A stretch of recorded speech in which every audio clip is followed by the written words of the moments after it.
কি পরিমাণ রক্ত নবীজির গা দিয়ে বের হয়েছে, গায়ের পোশাক পুরো ভিজে গেছে, পোশাক ভিজে রক্ত বেয়ে বেয়ে পড়ে নবীজির জুতার মধ্যে রক্ত ঢুকে গেছে, রক্ত শুকায়া জুতা পায়ের সাথে আটকে গেছে। পড়ন্ত বিকালে নবীজি সাল্লাল্লাহু আলাইহি ওয়াসাল্লাম একটা আঙ্গুর বাগানের পাশে বিশ্রাম নিচ্ছেন, একটু আরাম করতেছেন। সাধারণভাবে যদি কেউ রক্তদান করে থাকেন বুঝে থাকবেন 100 গ্রাম 150 গ্রাম 200 গ্রাম রক্ত যদি শরীর থেকে বাইর হয়, অনেক মানুষ রক্ত দেওয়ার পরে 2-4 ঘন্টা উঠতে পারে না, অনেকে মাথা ঘুরে দিয়ে পড়ে যায়। নবীজির গা দিয়ে এর চাইতে অনেক বেশি রক্ত পড়ছে, নবীজি ক্লান্ত শুয়ে আছেন। ইতিমধ্যে জিবরাইল আলাইহিস সালাতু ওয়াস সালাম হাজির। জিবরাইল আলাইহিস সালাম এসে নবীজিকে সালাম দিয়ে বলে, ইয়া রাসূলুল্লাহ, এই কওম আপনার সাথে কেমন আচরণ করেছে আপনার মালিক সব দেখছে।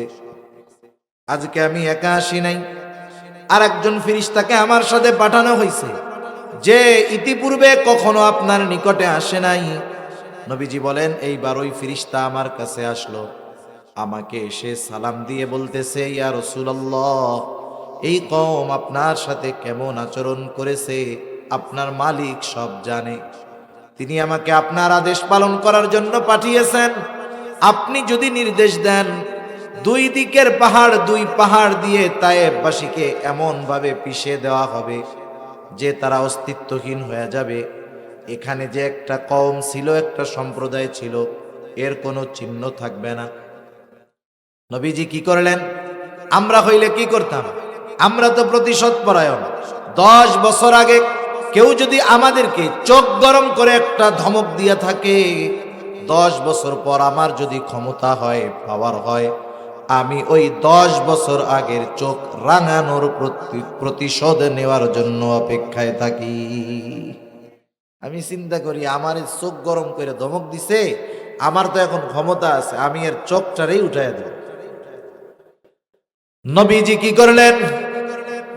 তিনি একটু আরাম করতেছিলেন, নবীজি উঠা বসলেন।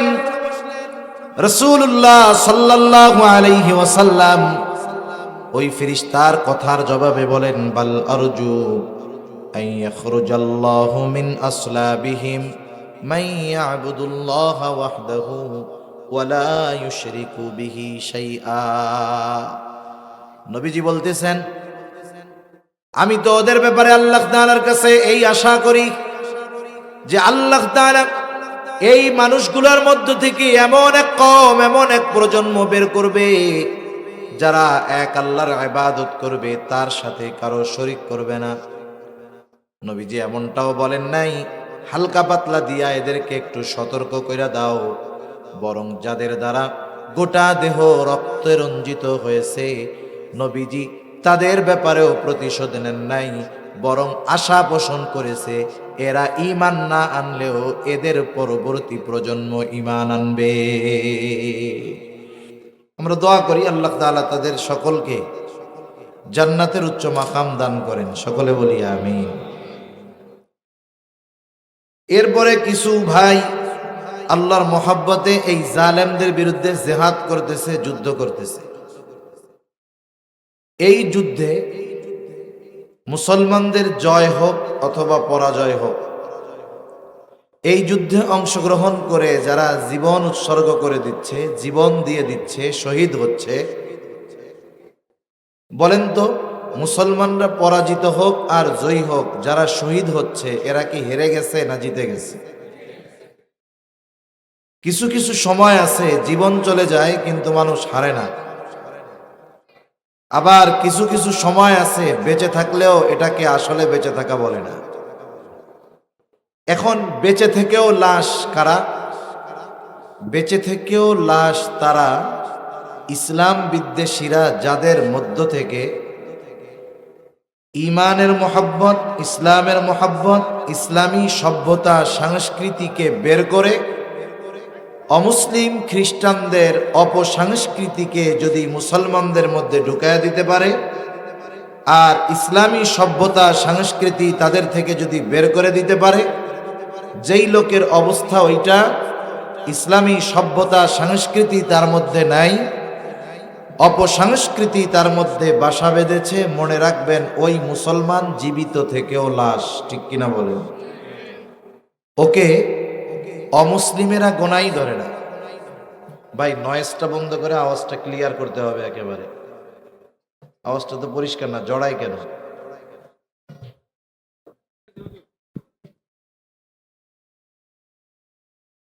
তাহলে একজনের মধ্যে যদি মুসলমানিত্ব না থাকে, যেই শব্দটা বোঝানোর জন্য আমি অন্য কথাগুলো বললাম, একজনের মধ্যে যদি মুসলমানিত্ব না থাকে, সে দুনিয়ার টাকা পয়সা ধন দৌলতের মালিক হলেও ওই মুসলমান পরিচয়ধারীকে ইসলাম বিদ্বেষীরা ভয় পায় না, যেমন ভয় পায় একজন পূর্ণ ইমানদার মুসলমানকে, ঠিক কিনা বলেন? তাহলে একটা জাতিকে নিঃশেষ করতে হলে তাদের যেই বিষয়গুলো ধ্বংস করতে হয়, এর মধ্যে অন্যতম বিষয়, অন্যতম জিনিস হলো দুইটা। কয়টা? একটু কথা বললেন, কয়টা? দুইটা। একটা হলো ওই জাতির শিক্ষা ব্যবস্থাকে ধ্বংস করে দিতে হয়। জ্ঞান অর্জনের মাধ্যম এবং যেই জ্ঞান সে অর্জন করবে সেটার দ্বারা সে জাগতিক কিছু কল্যাণ লাভ করলেও পরলৌকিক কোনো কল্যাণ সে লাভ করতে পারবে না। অতীত থেকে নিয়ে ইতিহাস যারা পড়েছেন তারা দেখবেন, মুসলমান শাসনামলেও অমুসলিমেরা বিভিন্ন জায়গায় তাদের শিক্ষা ব্যবস্থা প্রণয়ন করত, তাদের নিজস্ব প্রতিষ্ঠান চালু করত, এবং মুসলমানের সন্তানেরা ইউরোপ আমেরিকার বাসিন্দা হওয়ার আশায় অমুসলিমদের দ্বারা পরিচালিত ওই সমস্ত শিক্ষা প্রতিষ্ঠানে পড়ে অটোমেটিকলি ইমানহীন দিনহীন হয়ে তারা বের হইত, ঠিক কিনা? আমাদের দেশেও এরকম অনেক প্রতিষ্ঠান আছে, খ্রিস্টান মিশনারির দ্বারা পরিচালিত দিনী শিক্ষা প্রতিষ্ঠান, তাদের ধর্মীয় শিক্ষা প্রতিষ্ঠান। আমি অনেকগুলো প্রতিষ্ঠানের নাম আপনাদের বলতে পারবো, কিন্তু এখন না বলার কারণ আছে। কারণ এ বিষয়গুলো যখন আমি বলবো, আল্লাহ না করুন ইসলাম বিদ্বেষীরা তো লেগেই থাকে, তাদের কানে বা তারা যখন এই বক্তব্য শুনবে দেখবে, তারা আমার নামে মামলা করে বেহুদা আমাকে হয়রানি করবে। কিন্তু আপনাদের অনেকের জানা আছে যে আমাদের দেশে ঢাকা শহরেও অনেক উল্লেখযোগ্য প্রতিষ্ঠান আছে, স্পষ্টভাবে ধর্মীয় পরিচয় পাওয়া যায় ওই প্রতিষ্ঠানগুলোর। কারা পরিচালনা করে, কাদের মাধ্যমে পরিচালিত হয়? আফসোসের ব্যাপার, মুসলমান অভিভাবক তার সন্তানদেরকে লক্ষ লক্ষ টাকা ব্যয় করে নিজ হাতে ওই প্রতিষ্ঠানে ভর্তি করে বেঈমান হওয়ার জন্য সহযোগিতা করে। অনেক প্রতিষ্ঠান আছে, শিক্ষা প্রতিষ্ঠান। সম্প্রতি শুনলাম একটা প্রতিষ্ঠান হবে নাকি ময়মনসিংহে না কোথায়, মাসে কয় লক্ষ টাকা লাগবে নাকি সেখানে শুধু পড়ার জন্য খরচ। তা যে কথার থেকে গেলাম, একটা জাতিকে যদি ধ্বংস করতে হয়, এক নম্বরে শিক্ষা ব্যবস্থাকে ধ্বংস করতে হয়। তাহলে মুসলমানের মুসলমানিত্বকে যদি ধ্বংস করতে হয়, তাহলে শিক্ষা ব্যবস্থায় পরিবর্ধন দরকার। যেই পরিবর্ধন চলতেছে গোটা দুনিয়ায়, আমাদের দেশ সহ।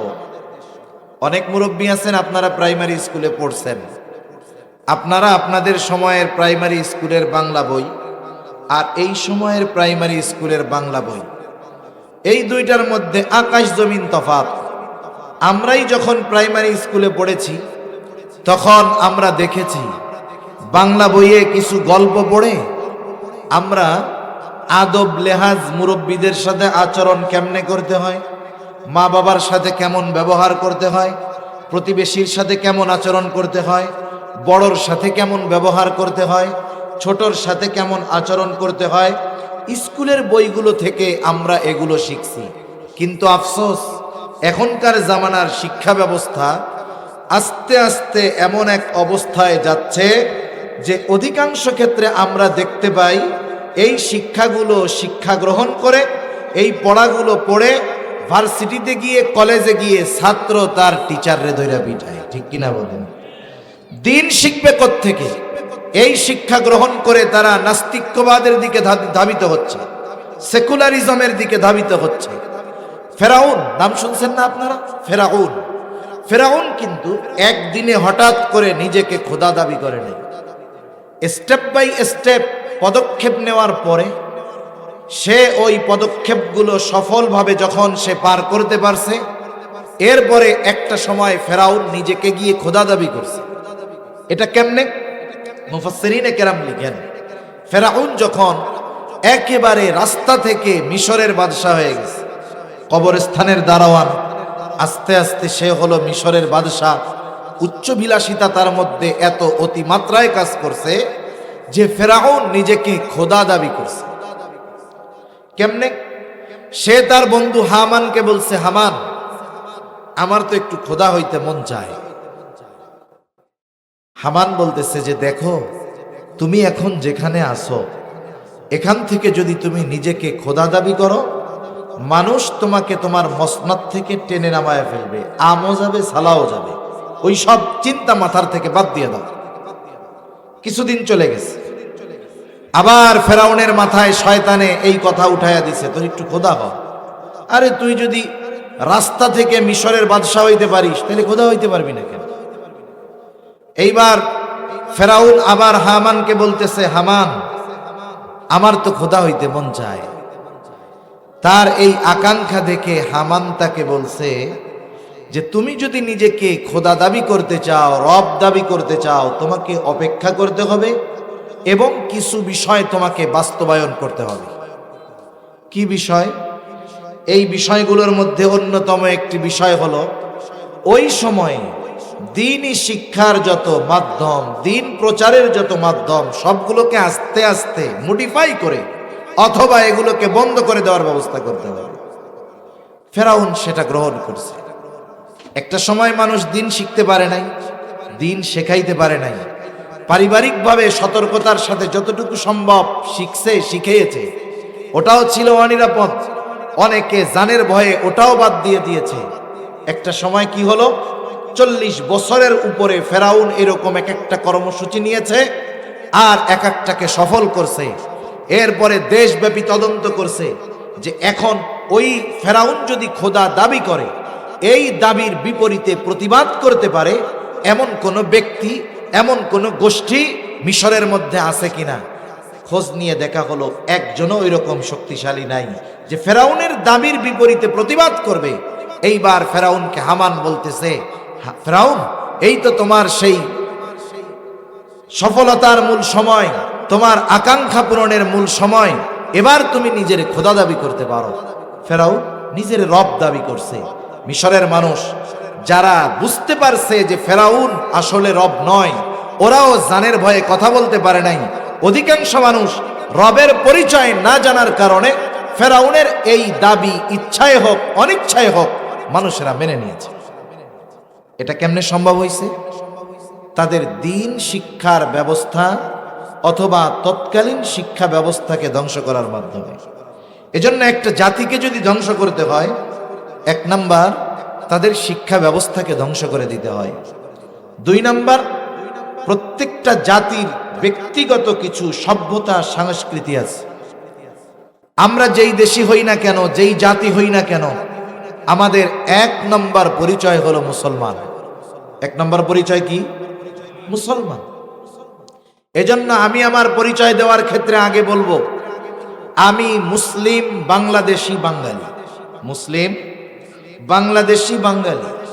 কিন্তু দেখবেন কিছু ইসলাম বিদ্বেষী আছে, পরিচয়টা তারা উল্টায়া দিতে বলে। কেমনে? তারা বলতে চায় আমাদের পরিচয় হলো বাঙালি, বাংলাদেশি, মুসলিম। এই যে শব্দ আগে পরে উল্লেখ করার দ্বারা কি পরিবর্তন হতে পারে? অনেকে মনে করবে কথা তো এক, সবগুলোই আছে।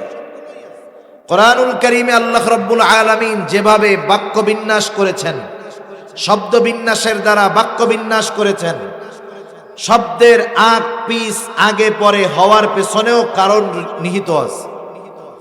ওরা যে আমাদেরকে আগে বলে যে আমরা বাঙালি, বাংলাদেশি, মুসলিম, এর মানে 1 নাম্বার, আমরা যদি প্রথমে বাঙালি হই তাহলে বাঙালি যত সংস্কৃতি আছে সব মানতে আমরা বাধ্য। বাঙালি সংস্কৃতি মেনে চলতে হবে, এরপরে বাংলাদেশি সংস্কৃতি মানতে হবে, এরপরে মুসলিম সংস্কৃতি মানতে হবে। তার মানে মুসলিম সংস্কৃতি যদি বাঙালি সংস্কৃতির সাথে হয়ে যায়, দুটোর মধ্যে যদি সংঘর্ষ বেঁধে যায়, তাহলে মুসলিম সংস্কৃতি বাদ দিয়ে বাংলাদেশিটাকে ধরতে হবে। এখন বাংলাদেশি সংস্কৃতির সাথে যদি বাঙালি সংস্কৃতির সংঘর্ষ বেঁধে যায়, তাহলে বাঙালি সংস্কৃতিকে গ্রহণ করতে হবে। ওদের কথা মেনে নিলে আগে মুসলিম হবে না, আগে হবে বাঙালি, এরপরে বাংলাদেশি, এরপরে মুসলিম সংস্কৃতি। এখন বলেন তো, বাঙালি শুধু তো বাংলাদেশের মানুষ না, ভারতের কিছু অংশ বাঙালি আছে না নাই? আপনি যদি বাঙালি হিসাবে তাদের কিছু সভ্যতা সংস্কৃতি মেনে নেন, বলেন তো মুসলমানিত্ব থাকবে নাকি? একটু জোরে বলেন না, থাকবে? মুসলমানিত্ব থাকবে না। এজন্য ওরা আমাদের উপরে আগে বাঙালি সংস্কৃতি চাপায়া দেওয়ার নামে ইসলাম থেকে আমাদের দূরে সরায় দিতে চায়। এজন্য মুসলিম হিসাবে আমাদের করণীয় বিষয় হবে যে, এক নাম্বার, আমি মুসলিম, আমি বাঙালি সংস্কৃতি সব মেনে নিব যদি আমার মুসলমানিত্বের সাথে সংঘর্ষ না লাগে। আমি বাঙালি সংস্কৃতিগুলো মেনে নিব যদি আমার মুসলমানিত্বের সাথে কোনো সংঘর্ষ না লাগে। এমন কোন সংস্কৃতি, এমন কোন সভ্যতা, এমন কোন কৃষ্টি কালচার আমি মেনে নিব না যার কারণে আমার মুসলমানিত্বের উপরে আঘাত আসে। ঠিক কিনা বলেন? এখন আসেন, এই যে আজকে 31st নাইট পালন করবে আমাদের কিছু ভাইয়েরা, এটা তো মুসলমান সভ্যতা সংস্কৃতি নয়, মুসলমানদের কৃষ্টি কালচার নয়, বাঙালিদেরও নয়, বাংলাদেশিদেরও নয়। আফসোসের ব্যাপার, আমরা মুসলমান সম্প্রদায় এখানে আসছি, মুসলমান, আমাদেরকে যদি জিজ্ঞাসা করা হয় যে আজকে আরবি কয় তারিখ, আমরা বলতে পারবো না। অধিকাংশ মানুষ, আমি জিজ্ঞাসা করব না, কিন্তু আমি জানি 98% মানুষ আমরা বলতে পারবো না আজকে আরবি কোন মাস কোন তারিখ। আমি যদি জিজ্ঞাসা করি আজকে বাংলা কোন মাস কোন তারিখ, প্রায় 50% মানুষ আজকে তারিখ কোনটা এটা সহজে বলতে পারবে না। তাহলে দেখেন, ইংরেজিটা কিন্তু ঠিকই বলতে পারবে। তার মানে আমরা বাঙালিও শেষ, আমরা মুসলমানও শেষ, আমরা মোটামুটি এখন ইংরেজ হওয়ার পথে আছি আর কি। আফসোসের ব্যাপার। মুসলমান, কিছু বিষয় একটু খেয়াল দিয়ে শুনতে হবে। এই যে আমরা বলি ইংরেজি নববর্ষ, আসলে এই সনটা আসলে ইংরেজি সন নয়। আপনারা খেয়াল করে দেখবেন, অনেক জায়গায় লেখা দেখবেন যে 2023 খ্রিস্টাব্দ, 2023 ইসাই, এই দুটা মূল শব্দ। ইংরেজি হইছে এখন। আন্তর্জাতিকভাবে এই তারিখের ব্যবহার যখন শুরু হয়েছে, এটাকে আমরা ইংরেজি সন বলি। আসলে এটা হলো ইসাই সন, আসলে এটা হলো খ্রিস্টানদের ইবাদতের সাথে সম্পৃক্ত সন। যেমন মুসলমানরা তাদের ইবাদতের ক্ষেত্রে যেই সময়ের হিসাব করে সেটা হলো হিজরি সন। চন্দ্র তারিখের হিসাবে আমাদের সকল ইবাদত হয়, চন্দ্রের হিসাবে আমরা হজ করি, চন্দ্রের হিসাবে আমরা রোজা রাখি, চন্দ্র তারিখের হিসাবে আমাদের হজ হয়। এটার সাথে আমাদের ইবাদতের সম্পর্ক, কিন্তু এটার ব্যাপারে আমাদের খবর নাই। আমরা হিসাব রাখি কোনটা?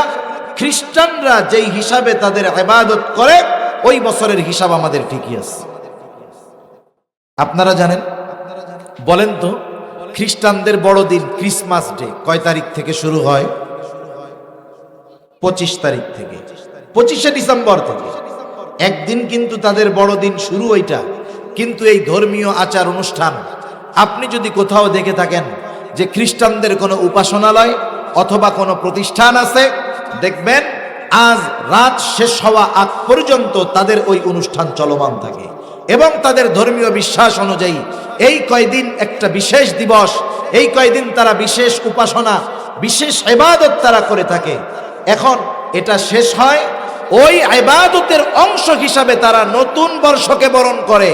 আর মুসলমানের সন্তান না বোঝার কারণে ওই অমুসলিমদের ইবাদতটাকে নিজেরাও আনন্দের সাথে উদযাপন করে। ঠিক কিনা বলেন?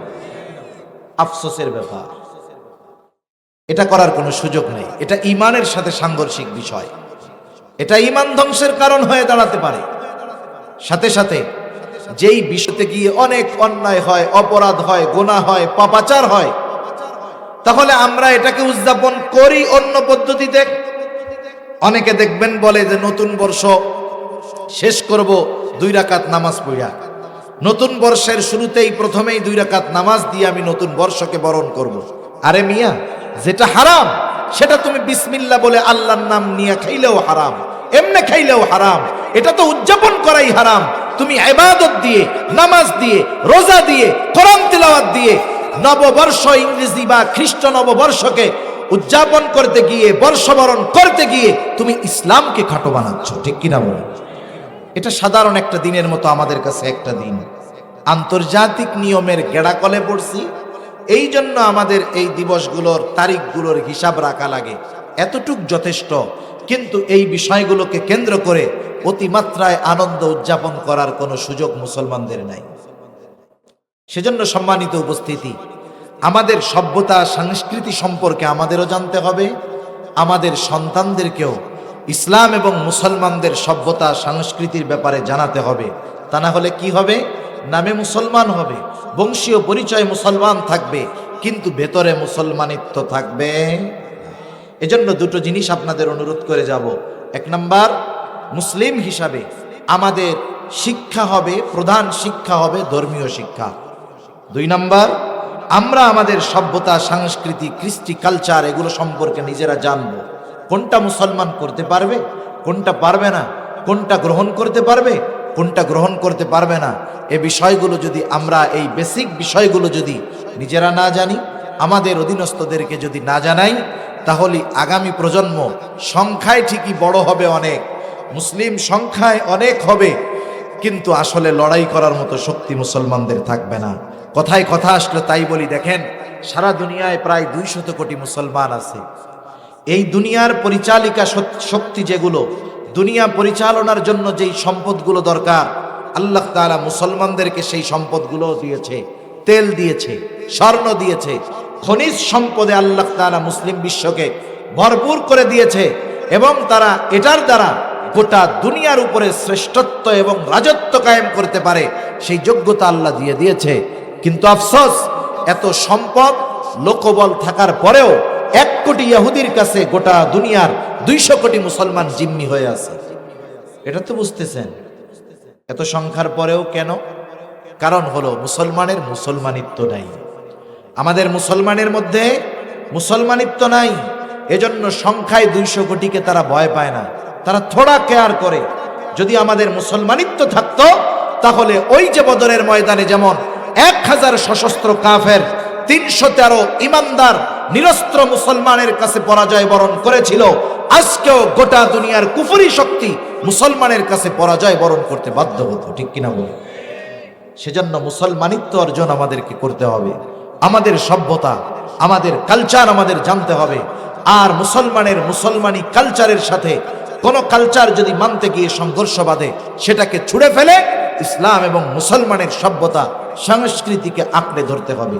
আল্লাহ সুবহানাহু ওয়া তাআলা বুঝবার তৌফিক দান করুন। আমি আপনাদের খেদমতে পবিত্র কোরআনুল কারীমের একটা আয়াত তিলাওয়াত করেছি ও রাসূল আকরাম সাল্লাল্লাহু আলাইহি ওয়াসাল্লামের অগণিত হাদিস থেকে 2টা হাদিস পাঠ করেছি। আল্লাহ তাআলার কাছে তৌফিক চাই, আল্লাহ তাআলা কিছু কথা আমাকে আপনাদের খেদমতে বলার সুযোগ করে দেন, যে কথাগুলো আমাদের দুনিয়া এবং আখিরাতের জন্য কল্যাণকর হয়। সকলে বলি আমিন। সম্মানিত উপস্থিতি, আল্লাহ সুবহানাহু ওয়া তাআলা আমাদেরকে এ দুনিয়াতে যে নিয়ামতগুলো দিয়েছেন, নিয়ামতগুলোর মধ্যে অন্যতম এক দামি নিয়ামতের নাম হলো সময়। সবচাইতে দামি নিয়ামত ঈমান, আর দামি নিয়ামতগুলোর মধ্যে অন্যতম এক দামি নিয়ামত এই সময়। আমরা এই সময়গুলো যদি দ্বীনি কাজে খাটাতে পারি, এই সময়গুলো আমার আপনার আখিরাতে জান্নাতে যাওয়ার কারণ হতে পারে। আল্লাহ প্রদত্ত দামি নিয়ামতগুলোর মধ্যে অন্যতম এক দামি নিয়ামত, যে আল্লাহ তাআলা আমাদেরকে শেষ নবী মুহাম্মদুর রাসূলুল্লাহ সাল্লাল্লাহু আলাইহি ওয়াসাল্লামের উম্মত বানিয়েছেন। এটা আল্লাহ তাআলার পক্ষ থেকে আমাদের উপরে বড় এক নিয়ামত।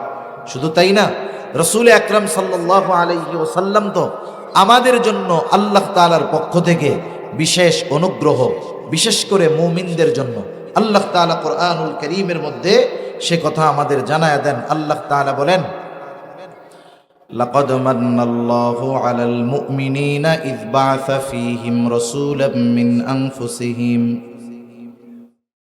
আল্লাহ রাব্বুল আলামিন বলেন, আল্লাহ তাআলার পক্ষ থেকে মুমিনদের উপর বিশেষ অনুগ্রহ যে তিনি তাদের মধ্য থেকে তাদের জন্য একজন রাসূল প্রেরণ করেছেন।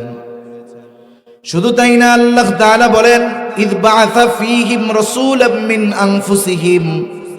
আল্লাহ তাআলার বিশেষ অনুগ্রহ মুমিনদের উপর যে আল্লাহ তাআলা তাদের মধ্য থেকে তাদের জন্য একজন রাসূল প্রেরণ করেছেন। এই রাসূল কত বড় অনুগ্রহ মুমিনদের জন্য যে রাসূলুল্লাহ সাল্লাল্লাহু আলাইহি ওয়াসাল্লাম এই মুমিনদেরকেও সর্বোচ্চ মোহাব্বত এবং ভালোবাসতেন। কত বড় অনুগ্রহ নবী আমার আপনার উপর যে নবীজি আমাদেরকে মোহাব্বত করেন, ভালোবাসেন। নবীজি যে আমাদেরকে ভালোবাসেন, মোহাব্বত করেন, আল্লাহ তাআলাও এই সাক্ষ্য কোরআনুল কারীমের মধ্যে দেন। আল্লাহ তাআলা বলেন লাকাদ জাআকুম রাসূলুম মিন আনফুসিকুম আজিজুন আলাইহি মা আনিত্তুম হারিসুন আলাইকুম বিল মুমিনিনা রাউফুর রহিম। আল্লাহ রাব্বুল আলামিন বলেন লাকাদ জাআকুম রাসূলুম মিন আনফুসিকুম আজিজুন আলাইহি মা আনিত্তুম হারিসুন আলাইকুম। আল্লাহ বলেন মুমিনদের জন্য আল্লাহ তাআলা মুমিনদের মধ্য থেকেই একজন রাসূল প্রেরণ করেছেন। এই কথা জানায়া দেওয়ার পরে আল্লাহ তাআলা বলেন তোমাদের মধ্য থেকে তোমাদের জন্য এমন একজন রাসূলের আগমন ঘটেছে যিনি হলেন সমব্যথী। তার মানে উম্মত যেই বিষয়গুলোয় কষ্ট পায়, নবীও সেই বিষয়গুলোয় কষ্ট পায়।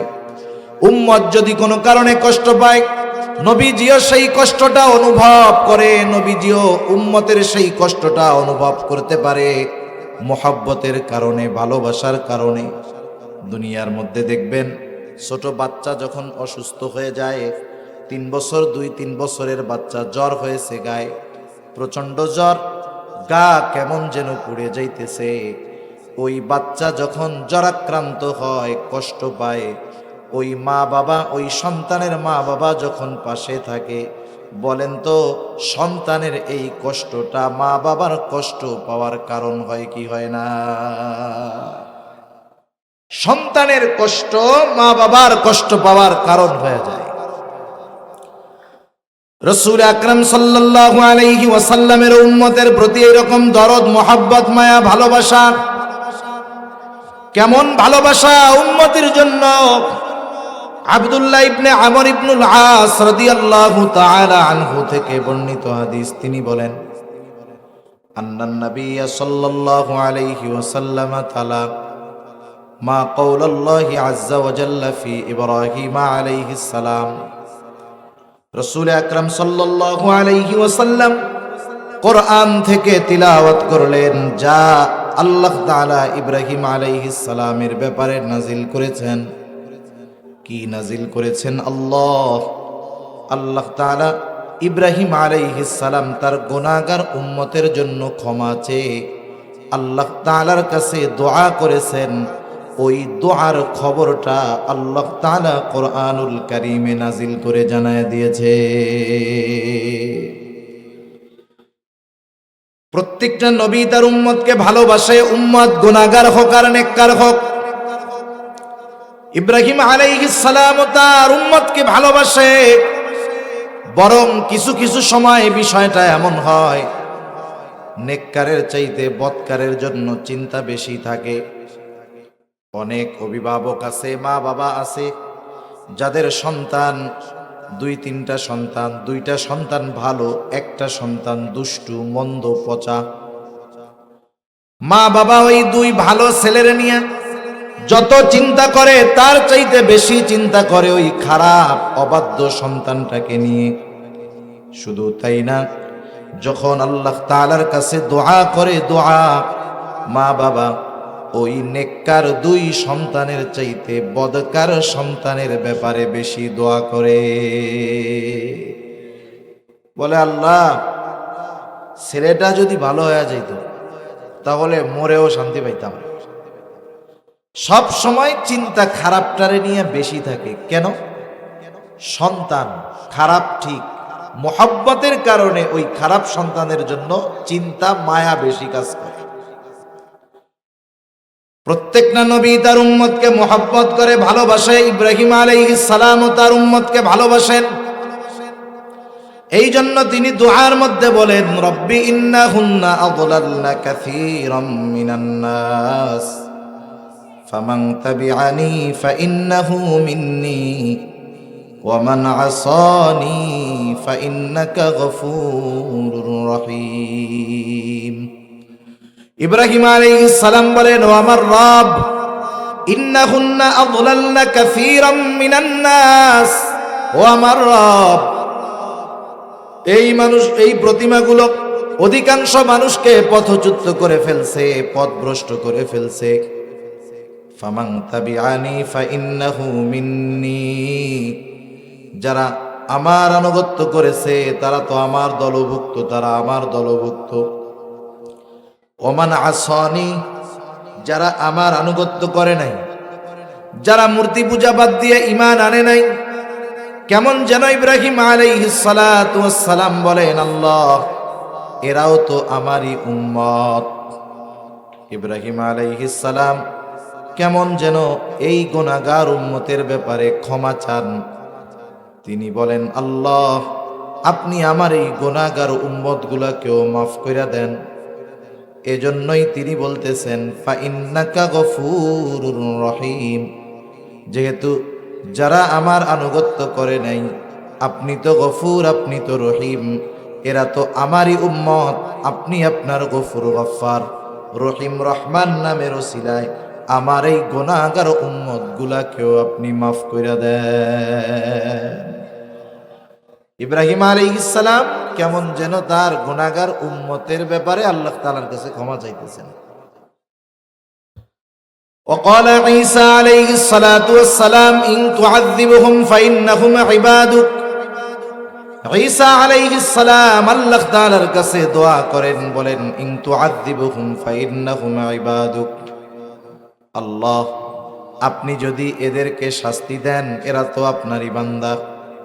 ওয়া ইন তাগফির লাহুম ফাইন্নাকা আনতাল আজিজুল হাকীম, আর আপনি যদি এদেরকে ক্ষমা কইরা দেন, আপনি তো আজিজ, আপনি তো হাকিম, আপনি তো মহাপ্রজ্ঞাময়, মহাজ্ঞানী। ঈসা আলাইহিস সালামও কেমন যেন বলতেছে, আল্লাহ আমার এই গুনাহগার উম্মত এরা তো আপনারই বান্দা, আপনি এদেরকেও ক্ষমা কইরা দেন, কারণ আপনি মহাপ্রজ্ঞাময়, মহাজ্ঞানী, মহাপরাক্রমশালী। আপনি যদি এই গুনাহগার বান্দাগুলারে ক্ষমা করে দেন, কেউ আপনার কাছে জিজ্ঞাসা করবে না, আল্লাহ আপনি কেন ক্ষমা করে দিলেন, কারণ আপনি তো মহাপরাক্রমশালী, এক মহান সত্তা। তাই আপনি এই গুনাহগার উম্মত, আপনার বান্দা, আমার উম্মত, এদের মাফ করে দেন। অনেক সময় এমন হয় যে আপনার একটা জিনিস করতে হবে কিন্তু আপনার এটা মনে নাই, বাড়ির থেকে একটা জিনিস আনতে বলছে, বাজারে গেছেন, গিয়ে ভুলে গেছেন। অনেক সময় এমন হয় ওই কাজ যখন আরেকজন করে তখন আপনার আমার মনে পড়ে যায় যে এই কাজটা তো আমারও করার দরকার। এরকম হয় কি হয় না আপনাদের? হয়। রাসূলুল্লাহ সাল্লাল্লাহু আলাইহি ওয়াসাল্লাম যখন দুইজন নবী তার গুনাহগার উম্মতের ব্যাপারে আল্লাহ তাআলার কাছে ক্ষমা প্রার্থনার এই দোয়া, এই আয়াত তিলাওয়াত করলেন, নবীজির অন্তরেও তার গুনাহগার উম্মতের মায়া মোহাব্বতের কথা, দরদ স্মরণ হয়ে গেল। রাসূলুল্লাহ সাল্লাল্লাহু আলাইহি ওয়াসাল্লাম এইবার তার উম্মতের জন্য আল্লাহ তাআলার কাছে ক্ষমা প্রার্থনা শুরু করে দিলেন। হাদিসের মধ্যে আসছে, ফারাফা ইয়াদাইহি ওয়া ক্বালা আল্লাহুম্মা উম্মতি উম্মতি ওয়া বাকা। নবীজি দুই হাত উঁচু করে শুধু বলতেছে, আল্লাহুম্মা উম্মতি উম্মতি, আল্লাহ আমার উম্মত, আমার উম্মত। আর দুই চোখ দিয়ে অঝর ধারায় ধারায় পানি পড়তেছে। আল্লাহ রাব্বুল আলামিন যদিও সব জানেন নবীজি কি বলতে চায়, এরপরেও আল্লাহ তাআলা নবীজির জবান দিয়ে শুনতে চায়। জিবরাইল আলাইহিস সালামকে বললেও, জিবরাইল তুমি যাও মুহাম্মাদের কান্নার কারণটা জিজ্ঞাসা করে আসো। জিবরাইল আলাইহিস সালাম চলে আসলেন, এসে জিজ্ঞাসা করে, ইয়া রাসূলুল্লাহ, আপনার কান্নার কারণটা কি? নবীজি এবার জিবরাইল আলাইহিস সালামকে উম্মতের ব্যাপারে সব কথা খুলে বললেন, উম্মতের ক্ষমার ব্যাপারে বললেন, এ টু জেড সব প্রাণ ভরা খুলে বলছে। জিবরাইল আলাইহিস সালাম আল্লাহ তাআলার কাছে গিয়ে নবীজির কথাগুলো জানাইলেন। যদিও আল্লাহ সব কিছু জানেন শুনেন, নবীজি জিবরিলকে বললেন, জিবরিল যাও মুহাম্মদকে গিয়ে জানায় দাও, আমি তাকে অচিরেই তার উম্মতের ব্যাপারে সন্তুষ্ট করব, তাকে অসন্তুষ্ট করব না। রাসূলুল্লাহ সাল্লাল্লাহু আলাইহি ওয়াসাল্লামের উম্মতের প্রতি কেমন চিন্তা, কেমন দরদ। নবীজি উপমা দিতেন যে তোমাদের মধ্যে আর আমার মধ্যে উপমা হলো ওই ব্যক্তির ন্যায় যে আগুন জ্বালাইলো। আগুন জ্বালানোর পরে চতুর্দিক দিয়ে পোকা মাকড় এসে তার আগুনের মধ্যে ঝাঁপায় ঝাঁপায় পড়ে আর পুড়ে মরে। গ্রাম অঞ্চলে এখন অনেক সময় হয়, মাঝে মধ্যে দেখবেন শহরেও হয়, বিশেষ করে ফসলের সময় গ্রাম অঞ্চলে বেশি দেখা যায়। আলো পাইলেই চতুর্দিক দিয়ে পোকা মাকড় আলোটাকে ঘিরে ধরে। আগে যখন আগুন জ্বালানো হইতো ওই সময়ও পোকা মাকড় এসে আগুনের ওই চতুর্দিক দিয়ে ভিড় করত, লাফায়া লাফায়া আগুনের মধ্যে পড়তো, পুড়ে এগুলো সব ভস্ম হইতো, মারা যাইতো। নবীজি বলেন, ওই লোকটা আগুন জ্বালাইল, চতুর্দিক দিয়ে পোকা মাকড় এসে আগুনের মধ্যে আত্মহুতি দেয়, লাফায়া লাফায়া পড়ে, লোকটা হাত দিয়ে এগুলোকে সরাতে পারে না। নবীজি বলেন, তোমাদেরকে আমি কোমর ধরে ধরে জাহান্নামের দিক থেকে টেনে আনি, আর তোমরা শক্তি খাটায়া আমার হাত থেকে ছুটে তোমরা ওই দিকেই দৌড়ে চলে যাও। কতটুকু দরদ থাকলে, মায়া থাকলে নবীজি এরকম উপমা দিতে পারে। শুধু তাই না, কেমন দরদ নবীজির উম্মতের প্রতি। যেই উম্মতের দ্বারা নবীজি আঘাতপ্রাপ্ত হয়েছেন, যেই উম্মতের দ্বারা নবীজি আঘাতপ্রাপ্ত হয়েছেন, তাদের উপরেও নবীজি কখনো বদদুয়া দেন নাই, আল্লাহর কাছে বলেন নাই আল্লাহ এদেরকে শাস্তি দেন, সুযোগ থাকার পরেও বলেন নাই। বরং ক্ষমা এবং ক্ষমার যেই মহান উদারতা নবীজি প্রদর্শন করেছেন উম্মতের ব্যাপারে। রাসূলুল্লাহ সাল্লাল্লাহু আলাইহি ওয়াসাল্লাম যখন মক্কার কাফেররা ঈমান আনে না, নবীজি চলে গেছেন তায়েফ। তায়েফে যাওয়ার পরেও একই অবস্থা, কাফেররা নবীজির উপরে জুলুম অত্যাচার শুরু করে দিল। দলবদ্ধভাবে নবীজিকে পাথর নিক্ষেপ করতে শুরু করলো। যায়েদ রাদিয়াল্লাহু তাআলা আনহু নবীজির সাথে একা, তিনি ঠেকায় পারেন না। নবীজিকে পাথর দ্বারা এমন ভাবে জর্জরিত হয়ে গেছে, গা মুবারক রক্ত পড়ে পড়ে। নবীজি পথ চলতেন আর বলতেন, বলো লা ইলাহা ইল্লাল্লাহ তুফলিহু, তোমরা বলো লা ইলাহা ইল্লাল্লাহ, সফল হয়ে যাইবা। কাফেররা নবীজির কথা তো মানতই না, পাথর দ্বারা আঘাত করে নবীজিকে। আঘাতের পরিমাণ কতটা ছিল, নবীজির গা বেয়ে বেয়ে রক্ত বের হয়েছে। আয়েশা সিদ্দিকা রাদিয়াল্লাহু তাআলা আনহা নবীজির গায়ে একদিন দেখতে পাইলেন অনেক দাগ। নবীজিকে জিজ্ঞাসা করতেছে, ইয়া রাসূলুল্লাহ, আপনার কি কখনো বসন্ত হয়েছিল নাকি? আপনার কি কখনো ফক্স হয়েছিল নাকি? নবীজি বলেন, না আয়েশা, আমার কখনো এরকম কিছু হয় নাই। তাহলে ইয়া রাসূলুল্লাহ, আপনার গায়ে কিসের দাগ এইগুলা? নবীজি বলেন, ও আয়েশা, আমি যখন তায়েফের মানুষদেরকে দ্বীনের দাওয়াত দেওয়ার জন্য গেলাম, তারা আমাকে বুঝতে পারে নাই।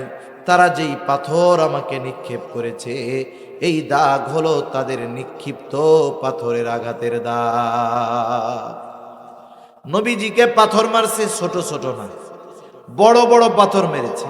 আবার পাথরগুলো যে সমান গোল তাও না, পাথরগুলো ছিল চোখা এবং ধারালো, যার কারণে পাথরের আঘাতে গায়ে গর্ত হয়েছে, রক্ত বের হয়েছে, এবং ওই দাগের চিহ্ন মুছে যায় নাই, থেকে গিয়েছে। কি পরিমাণ রক্ত নবীজির গা দিয়ে বের হয়েছে, গায়ের পোশাক পুরো ভিজে গেছে। পোশাক ভিজে রক্ত বেয়ে বেয়ে পড়ে নবীজির জুতার মধ্যে রক্ত ঢুকে গেছে, রক্ত শুকায়া জুতা পায়ের সাথে আটকে গেছে। পড়ন্ত বিকালে নবীজি সাল্লাল্লাহু আলাইহি ওয়াসাল্লাম একটা আঙ্গুর বাগানের পাশে বিশ্রাম নিচ্ছেন, একটু আরাম করতেছেন। সাধারণভাবে যদি কেউ রক্তদান করে থাকেন বুঝে থাকবেন, 100 গ্রাম 150 গ্রাম 200 গ্রাম রক্ত যদি শরীর থেকে বাইর হয়, অনেক মানুষ রক্ত দেওয়ার পরে 2-4 ঘন্টা উঠতে পারে না, অনেকে মাথা ঘুরে দিয়ে পড়ে যায়। নবীজির গা দিয়ে এর চাইতে অনেক বেশি রক্ত পড়ছে। নবীজি ক্লান্ত শুয়ে আছেন। ইতিমধ্যে জিব্রাইল আলাইহিস সালাতু ওয়াস সালাম হাজির। জিব্রাইল আলাইহিস সালাম এসে নবীজিকে সালাম দিয়ে বলে, ইয়া রাসূলুল্লাহ, এই কওম আপনার সাথে কেমন আচরণ করেছে আপনার মালিক সব দেখছে। আজকে আমি একা আসি নাই, আর একজন ফেরেশতাকে আমার সাথে পাঠানো হয়েছে, যে ইতিপূর্বে কখনো আপনার নিকটে আসে নাই। নবীজি বলেন, এইবার ওই ফেরেশতা আমার কাছে আসলো, আমাকে এসে সালাম দিয়ে বলতেছে, ইয়া রাসূলুল্লাহ, এই কওম আপনার সাথে কেমন আচরণ করেছে আপনার মালিক সব জানে। তিনি আমাকে আপনার আদেশ পালন করার জন্য পাঠিয়েছেন। আপনি যদি নির্দেশ দেন, 2 দিকের পাহাড় 2 পাহাড় দিয়ে তায়েফবাসীকে এমন ভাবে পিষে দেওয়া হবে যে তারা অস্তিত্বহীন হয়ে যাবে। এখানে যে একটা কওম ছিল, একটা সম্প্রদায় ছিল, এর কোনো চিহ্ন থাকবে না। নবীজি কি করলেন? আমরা হইলে কি করতাম? আমরা তো প্রতিশোধ পরায়ণ। 10 বছর আগে কেউ যদি আমাদেরকে চোখ গরম করে একটা ধমক দিয়ে থাকে, 10 বছর পর আমার যদি ক্ষমতা হয়, পাওয়ার হয়, আমি ওই 10 বছর আগের চোখ রাঙানোর প্রতিশোধ নেওয়ার জন্য অপেক্ষায় থাকি। আমি চিন্তা করি, আমার চোখ গরম করে ধমক দিছে, আমার তো এখন ক্ষমতা আছে, আমি এর চোখটারেই উঠাইয়া দেব। নবীজি কি করলেন? তিনি একটু আরাম করতেছিলেন, নবীজি উঠা বসলেন। রাসূলুল্লাহ সাল্লাল্লাহু আলাইহি ওয়াসাল্লাম ওই ফেরেশতার কথার জবাবে বলেন, বাল আরজু আন ইয়াখরুজাল্লাহু মিন আসলাবিহিম মান ইয়াবুদুল্লাহা ওয়াহদাহু ওয়া লা ইউশরিকু বিহি শাইআ।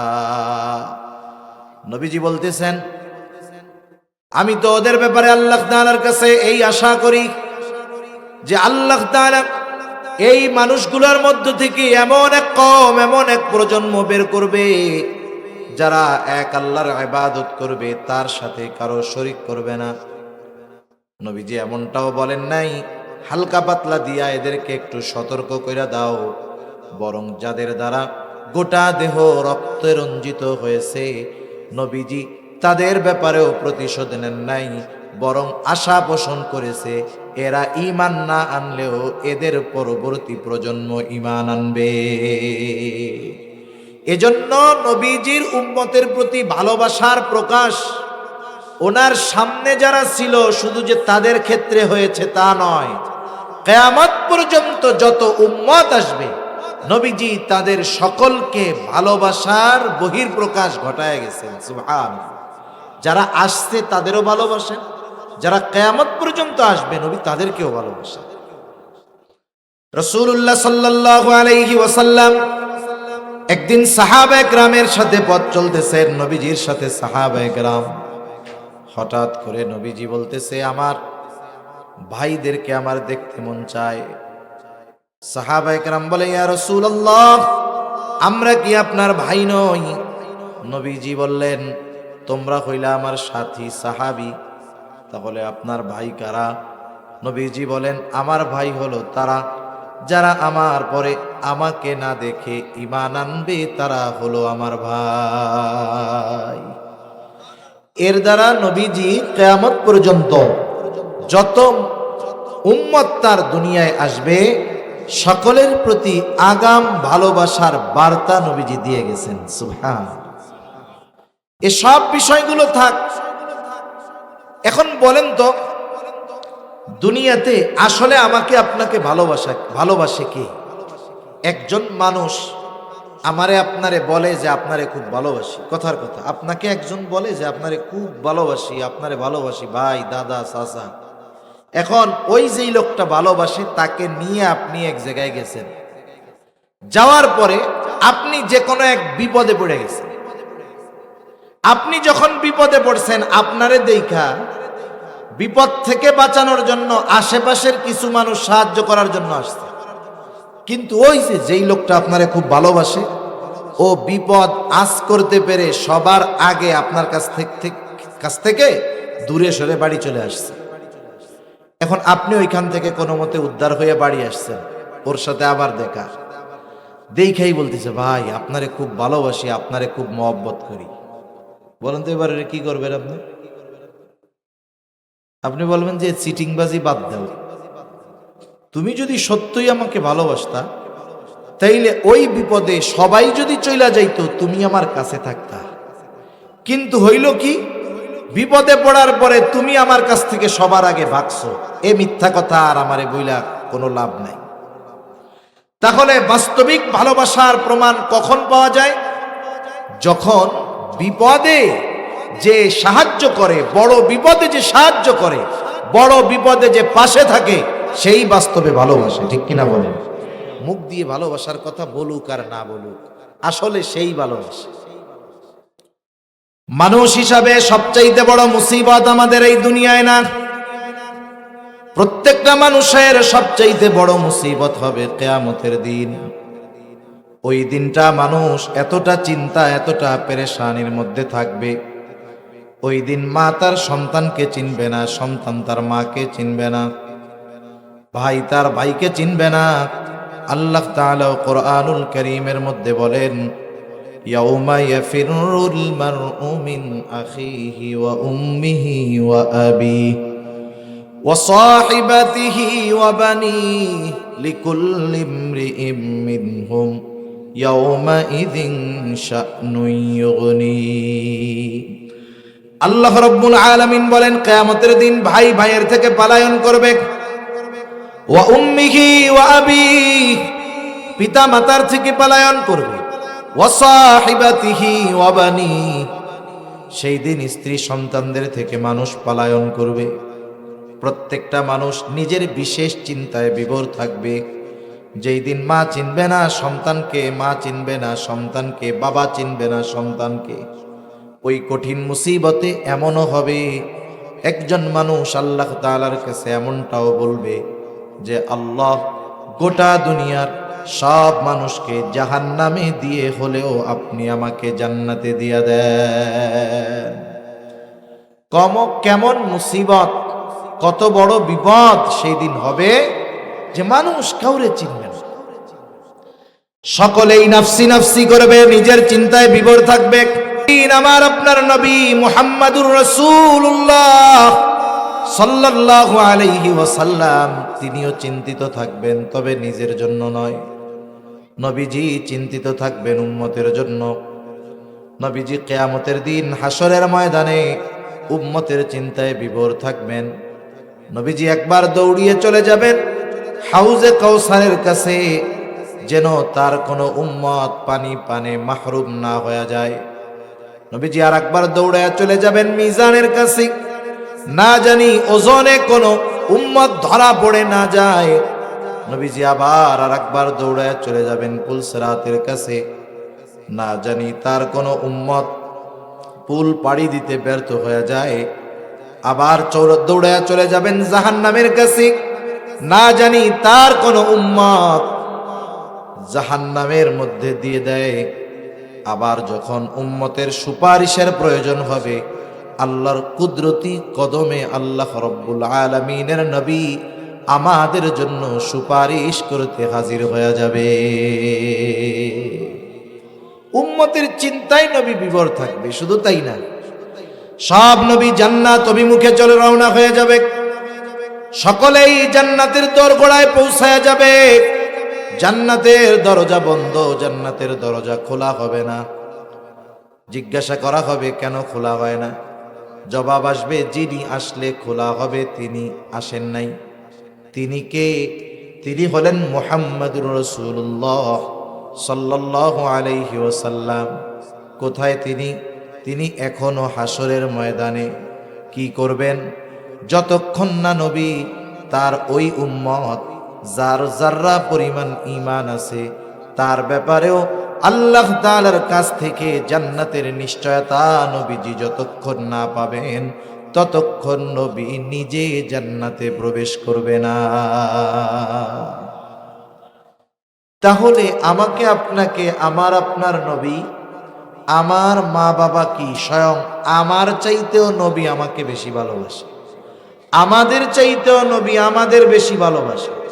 আমরা জাহান্নামের দিকে দৌড়াই, আমাদের চিন্তা নাই, কিন্তু উম্মত জাহান্নামে যাবে, কষ্ট পাবে, নবীজি এটা ফিল করেন, অনুভব করেন। এজন্যই তো নবীজি সমব্যথী। রাসূল আকরাম সাল্লাল্লাহু আলাইহি ওয়াসাল্লামের ব্যাপারে এই জন্যই আল্লাহ তাআলা বলেন, তিনি হলেন হারিসুন আলাইকুম, তোমাদের জন্য কল্যাণকামী, তিনি তোমাদের জন্য কল্যাণকামী। 2 নম্বর হারিসুন আলাইকুম, তিনি তোমাদের জন্য কল্যাণকামী। 1 নম্বর তিনি হলেন সমব্যথী, অর্থাৎ যেই জিনিসটা তোমাদের কষ্ট দেয় সেটা তাকেও কষ্ট দেয়। 2 নম্বর হারিসুন আলাইকুম, তিনি হলেন তোমাদের জন্য কল্যাণকামী। একটা উদাহরণ দিলে বুঝতে সহজ হবে। আমরা অনেক সময় চিন্তা করি কিছু জিনিস সংরক্ষণ করে রাখবো, এখন এটা খরচ করব না, এটা এখন জমায় রাখবো, অমুক সময় কাজে লাগতে পারে, ওই সময় কাজে আমরা এটাকে ব্যবহার করি। অনেক সময় দেখবেন মা আছে, দাদি আছে, স্ত্রী আছে, এনারা কিছু সম্পদ টাকা পয়সা আলাদাভাবে ওইটাকে সংরক্ষণ করে রাখে, কিছু কয় না।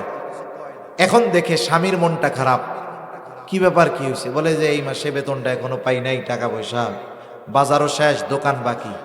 এই যে স্বামী চিন্তিত, এই টাইমে স্ত্রী করে কি, ওই যে জমানো টাকা গুলাই না স্বামীর হাতে দিয়া বলে, ধরেন এগুলা আমি ওই যে বাজার থেকে আস্তে আস্তে জমায় রাখছি, আমিও চিন্তা করছি যখন আপনার কোনো সমস্যা হবে তখন আমি দিব, এজন্য জমায় রাখছিলাম, এই যে টাকাগুলা নেন।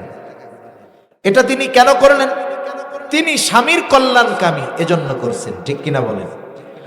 নবীজি ও উম্মতের কল্যাণকামী, এই জন্য নবীজি জানেন উম্মতের জন্য কোন সময় কোনটা জরুরি। এই জন্য নবী এক হাদিসের মধ্যে বলেন, আল্লাহ তাআলা প্রত্যেকটা নবীকে তার উম্মতের ব্যাপারে বিশেষ একটা দোয়া করার সুযোগ দিয়েছে। শুধু তাই না, ওই দোয়া কবুলের নিশ্চয়তাও আল্লাহ তাআলা দিয়েছেন। নবীজি বলেন, সব নবী তার উম্মতের ব্যাপারে ওই দোয়াটা করে ফেলছে, আমি আমার ওই দোয়াটাকে সংরক্ষণ করে রেখেছি, জমা করে রেখেছি। কিয়ামতের দিন আমি আমার উম্মতের সুপারিশ হিসাবে ওই দোয়াটাকে আমি ব্যবহার করব। কারণ নবীজি জানেন যেহেতু এই দোয়া কবুল হওয়ার গ্যারান্টি আল্লাহ দিয়েছেন উম্মতের ব্যাপারে, তাহলে আমার উম্মতের জন্য এই দোয়াটা দুনিয়াতে নয় আখিরাতে পরকালে কাজে লাগবে বেশি। এজন্য নবী ওই দোয়াটা দুনিয়ায় না করে আখিরাতের জন্য জমা করে রাখছেন। সুবহান। তাহলে নবীজি হলেন আমাদের জন্য সর্বোচ্চ কল্যাণকামী। 3 নাম্বার, 4 নাম্বার, এই 2টা বিষয় হলো মুমিনদের জন্য স্পেশাল। এজন্য আল্লাহ তাআলা লাস্টে বলেন, বিল মুমিনিনা রাউফুর রহিম। ওই নবী বিশেষ করে মুমিনদের জন্য হলেন রাউফ, মুমিনদের জন্য হলেন রহিম। রাউফ এটা আল্লাহ তাআলার গুণবাচক নামগুলোর মধ্যে একটা নাম। রহিম আল্লাহ তাআলার গুণবাচক নামগুলোর মধ্যে আর একটা নাম। বলেন তো রাউফুর রহিম কে? একটু বলেন তো জমান খুলে, আরো জোরে বলেন কে? রাউফুর রহিম হলেন আল্লাহ। এই জন্য আল্লাহর গুণবাচক কোন নাম মানুষের শানে, মাখলুকের শানে ব্যবহার করা বৈধ নয়। আমাদের দেশে তো এমন পীর সাহেব আছে যার নামের আগে লকব এমন এমন দেওয়া, এত লকব কোন নবীর নাই। একেবারে আল্লাহর সাথে সম্পৃক্ত যেই শব্দগুলো, এগুলো পীরের নামে আগে লকব হিসাবে ব্যবহার করে। আছে আছে না নাই বলেন তো? বাংলাদেশে এক পীর আছে, তার নামের আগে 60-65টা লকব আছে। এই লকবগুলোর মধ্যে একটা লকব হলো সাহেবে কুন। নাউজুবিল্লাহ বলেন। সাহেবে কুন মানে বুঝেন? উনি এমন মানুষ, শুধু বলেন হও, সেটা সাথে সাথে হয়ে যায়। নাউজুবিল্লাহ। আল্লাহ তাআলা বলেন নিজের ব্যাপারে, আল্লাহ তাআলা জানায় দেন আমাদের, ইন্নামা আমরুহু ইযা আরাদা শাইআন আন ইয়াকুলা লাহু কুন ফায়াকুন। আল্লাহ তাআলা যেটা ইরাদা করেন, যেটা চান বা যেটা ইচ্ছা করেন, তিনি শুধু বলেন কুন, হও, ফায়াকুন, সেটা তৎক্ষণাৎ হয়ে যায়। তাহলে সাহেবে কুন কে? আরে জোরে বলেন না, কে? আল্লাহ। অথচ ওনার নামের আগে লাগায় রাখছে এটা। আল্লাহ তাআলার গুণবাচক নাম যেগুলো, এগুলো আল্লাহর জন্যই খাস, এটা কোনো মানুষের জন্য হবে না। যেমন মনে করেন আমাদের দেশের প্রধানমন্ত্রী আছে না?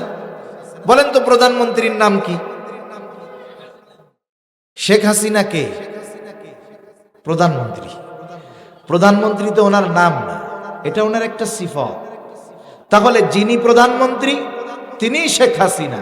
কেউ যদি প্রধানমন্ত্রী শব্দ উল্লেখ করে কোনো কথা বলে, ওটা যেমন শেখ হাসিনা পর্যন্ত যাবে। কেউ যদি শেখ হাসিনা বলে কোনো কথা বলে, ওটা প্রধানমন্ত্রী পর্যন্তই যাবে। ঠিক কিনা বলেন? দুজন একই ব্যক্তি। সুতরাং আল্লাহ তাআলার গুণবাচক নাম রহিম আল্লাহ, আল্লাহই রহিম। গফুর আল্লাহ, আল্লাহই গফুর। যিনি গফুর তিনি আল্লাহ, যিনি রহিম তিনি আল্লাহ, যিনি খালেক তিনি আল্লাহ, যিনি মালিক তিনি আল্লাহ, যিনি রাউফ তিনি আল্লাহ। তাহলে আল্লাহ তাআলার গুণবাচক নাম কোনো মানুষের শানে ব্যবহার করা যাবে না।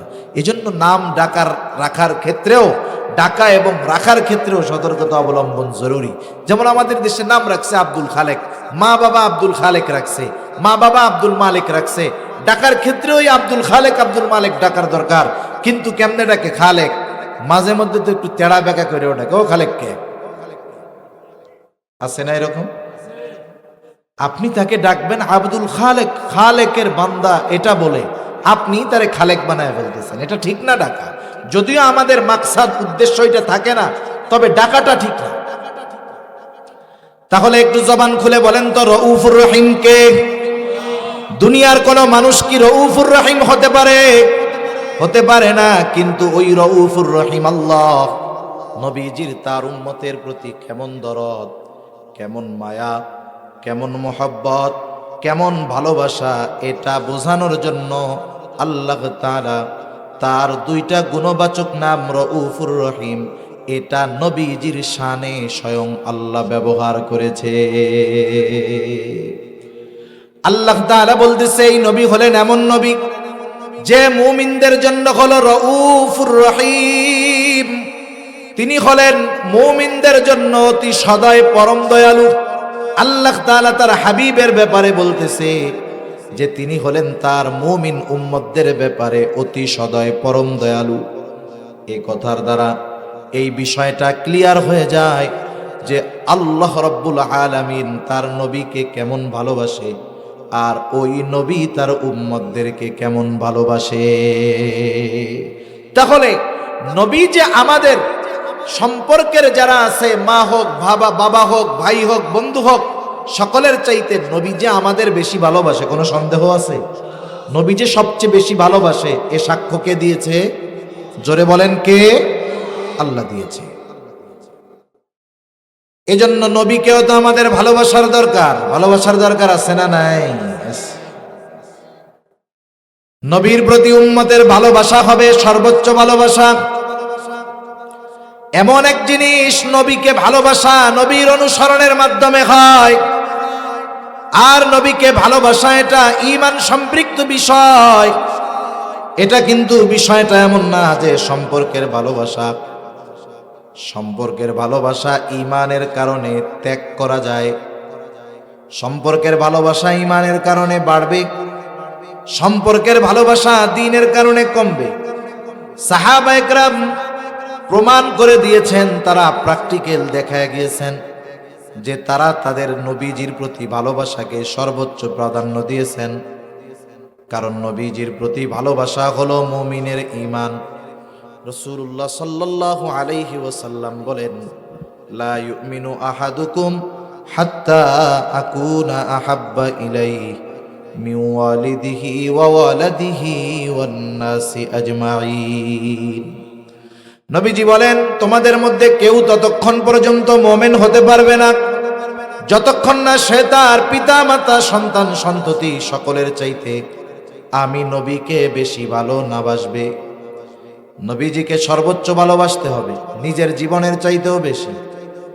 হযরত ওমর রাদিয়াল্লাহু তাআলা আনহু একদিন নবীজির সাথে পথ চলতেছেন, হঠাৎ করে নিজেই বলেন, ইয়া রাসূলুল্লাহ, আমি আপনাকে আমার জীবনের পরে সবচাইতে বেশি ভালোবাসি। নবীজি বললেন, না ওমর, হয় নাই। হযরত ওমর একটু পরে পুনরায় আবার বলেন, ইয়া রাসূলুল্লাহ, এই মুহূর্ত থেকে আমি আপনাকে আমার জীবনের চাইতেও বেশি ভালোবাসি। নবীজি এবার বললেন, হ্যাঁ ওমর, হয়েছে। তাহলে নবীজিকে সর্বোচ্চ ভালোবাসতে হবে, সেটা হবে নিজের জীবনের চাইতেও বেশি। এক সাহাবীর ঘটনা শোনাই আপনাদের। বাপ মা যদি কাফের হয়, বাপ মারে ভালোবাসা যাবে না, এটা ইসলাম কখনো বলে না। বরং বাপ মা যদি কাফের হয়, তাদেরকে বাবা মা হিসাবে ভালোবাসতে হবে, এটা ইসলামের নির্দেশ। কিন্তু যদি ইমানের কারণে বাবার সাথে দুশ্মনী করতে হয়, পিছপা হওয়া যাবে না। বদরের যুদ্ধ যখন শুরু হয়েছে, বদরের যুদ্ধে একজন সাহাবী, জান্নাতের সুসংবাদ প্রাপ্ত 10 জনের একজনও তিনি। ওনার নাম হলো আবু উবাইদা ইবনুল জাররাহ রাদিয়াল্লাহু তাআলা। আবু উবাইদা যুদ্ধের ময়দানে গেছে, তাকায় দেখে আবু উবাইদার বাবা জাররাহ, সেও যুদ্ধ করার জন্য আসছে কাফেরদের পক্ষে, মুসলমানদের বিপক্ষে। দীর্ঘদিন পর আবু উবাইদা তার বাবাকে দেখছে, বাবার প্রতি ভালোবাসা মহব্বত জাগ্রত হয়ে গেছে। মনে মনে চিন্তা করছে, যুদ্ধের ময়দানে যুদ্ধ করব, কিন্তু বাবার মুখোমুখি হব না। বাবার থেকে সরে সরে আবু উবাইদা যুদ্ধ করে, কিন্তু বাবার নজরবিধি, বাবার আচার আচরণ দিকে খেয়াল করতেছে, গতিবিধি পরিলক্ষণ করতেছে যে বাপ কি করে। আবু উবাইদা একবার দেখলেন যে তার বাবা জাররাহ নবীজিকে আক্রমণ করার জন্য চেষ্টা করতেছে। আবু উবাইদা এক দৌড়ে গিয়ে বাবাকে দূরে সরায় দিলেন, আবার চলে আসলেন নিজের আগের জায়গায়, আবার যুদ্ধ করেন। বাবার গতিবিধি লক্ষ্য করতেছে। তিনি আবার দেখলেন তার বাবা জাররাহ নবীজির দিকে আক্রমণ করার জন্য অগ্রসর হয়। আবার তিনি গিয়ে বাবাকে দূরে ঠেলা দিয়ে আসলেন। তৃতীয়বার আবার খেয়াল করেন বাবার গতিবিধি, বাবা কি করে। দেখলেন আবার আক্রমণ করার জন্য অগ্রসর হইতেছে। এইবার আর আবু উবাইদা এটাকে বরদাস্ত করলেন না, নিজে গিয়া নিজের হাতে নিজের বাবাকে দুনিয়া থেকে বিদায় করে দিলেন। বাবাকে শেষ করে দিছে ছেলে। যুদ্ধ তো শেষ হয়েছে, মুসলমানরা তো জিতেছে, জয়ী হয়েছে, কাফেররা পরাজিত হয়েছে। কিন্তু ইতিহাস তো এরকম নাই যে যুদ্ধের ময়দানে বাপরে শেষ করে দিছে। কাফেররা খোসা মারা কথা শুরু করে দিয়েছে, দেখ মোহাম্মদ কি শিখাইছে, উম্মত দেখ কি সন্ত্রাস, ছেলে বাপরে সাইজ করে দিছে। এখন বলেন তো, গাজার টাকার জন্য, নেশার টাকার জন্য, মোটর সাইকেলের টাকার জন্য? আমাদের দেশে তো নেশার টাকার জন্য বাপকে হত্যা করছে, এরকম ঘটনা অনেক আছে। মাকে হত্যা করছে অনেক আছে। মোটর সাইকেলের টাকা দেয় নাই বাবা, হত্যা করে ফেলছে, এরকম ঘটনা দেশে আছে না নাই? আছে। ওনারা কেন হত্যা করছে? এখন নবীজিও চুপ, সাহাবায়ে কেরামও চুপ, কিছু কইতে পারে না যে কি ঘটনা ঘটে গেল, এরকম তো হবে চিন্তাও করে নাই। দুনিয়ার মানুষ খোসা কথা কইতেছে। আর আল্লাহ তাআলা ওহী নাজিল করছেন আবু উবাইদার এই ঘটনাকে কেন্দ্র করে। সুবহানাল্লাহ।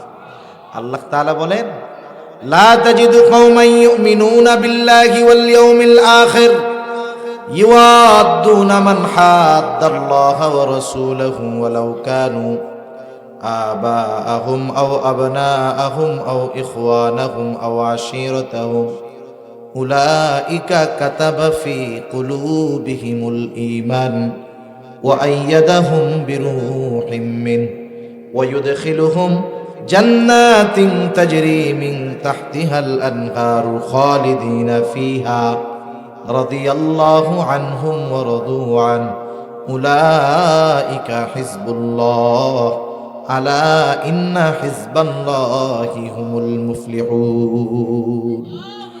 আল্লাহ রাব্বুল আলামিন বলেন, আপনি এমন কোন সম্প্রদায়কে পাবেন না যারা আল্লাহর প্রতি, আখিরাতের প্রতি ঈমান আনছে, যে তারা ইউয়াদুনা মান হাদ্দাল্লাহ ওয়া রাসূলাহ, ওই সমস্ত লোকদের সাথে তারা সম্পর্ক রাখে যারা আল্লাহ এবং রাসূলের প্রতি বিদ্বেষ পোষণ করে। এই মুমিনরা আল্লাহ এবং রাসূলের প্রতি বিদ্বেষ পোষণকারীদের সাথে সম্পর্ক রাখে না। ওয়ালাউ কানু আবাআহুম, ওই বিদ্বেষ পোষণকারী যদি ওই ইমানদারের বাবাও হয়, বাবা হলেও সম্পর্ক রাখে না, সন্তান হলেও রাখে না, ভাই হলেও রাখে না, বংশ জ্ঞাতি যে হয় হোক, কারোর সাথে তারা সম্পর্ক রাখে না। প্রয়োজনে ইমানের জন্য, আল্লাহর জন্য যদি বাবার বিরুদ্ধে অস্ত্র ধারণ করতে হয় তারা সেটাও করে। সুবহানাল্লাহ। রাসূল আকরাম সাল্লাল্লাহু আলাইহি ওয়াসাল্লামের প্রতি সাহাবা একরামের মহব্বত এরকম ছিল। সেজন্য নবীজি আমাদের ভালোবাসেন সাধারণ যুক্তি বলে। নবীজি এত ভালোবাসেন, আমাদেরকেও নবীজিকে সর্বোচ্চ ভালোবাসার দরকার আছে না নাই? একটু জোরে বলেন না, আছে না নাই? যেহেতু আল্লাহর ঘোষণার মাধ্যমে জানলাম নবীজি আমাদের ভালোবাসেন, তাহলে নবীজিকেও আমাদের ভালোবাসার দরকার।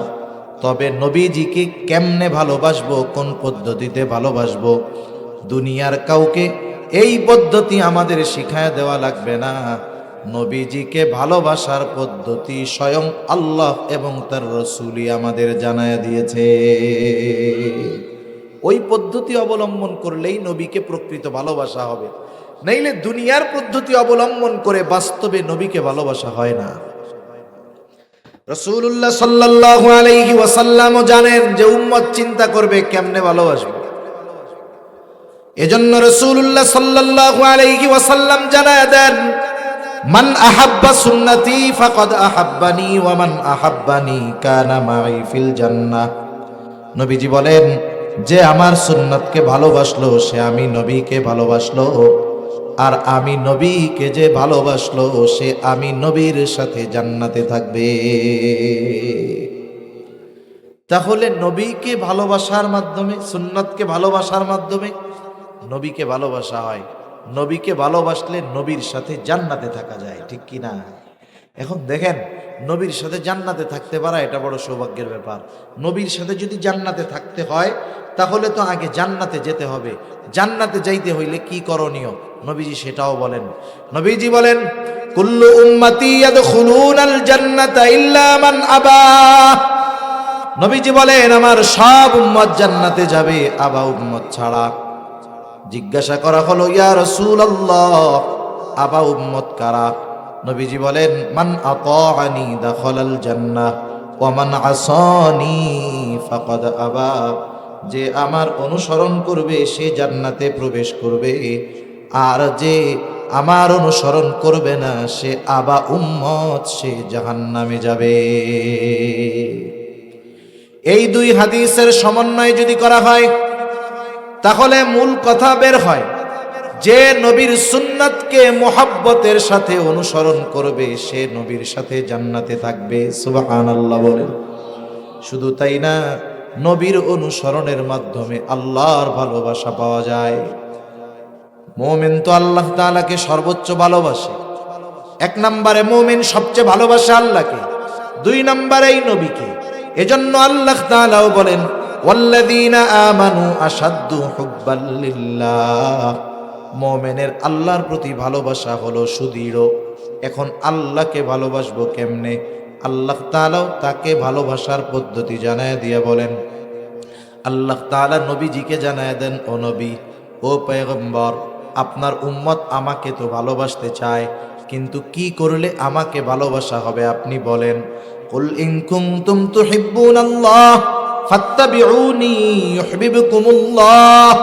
আল্লাহ তাআলা বলেন, নবী আপনি বলেন, ইন কুনতুম তুহিব্বুনাল্লাহ, তোমরা যদি আল্লাহকে ভালোবাসতে চাও কি করবা?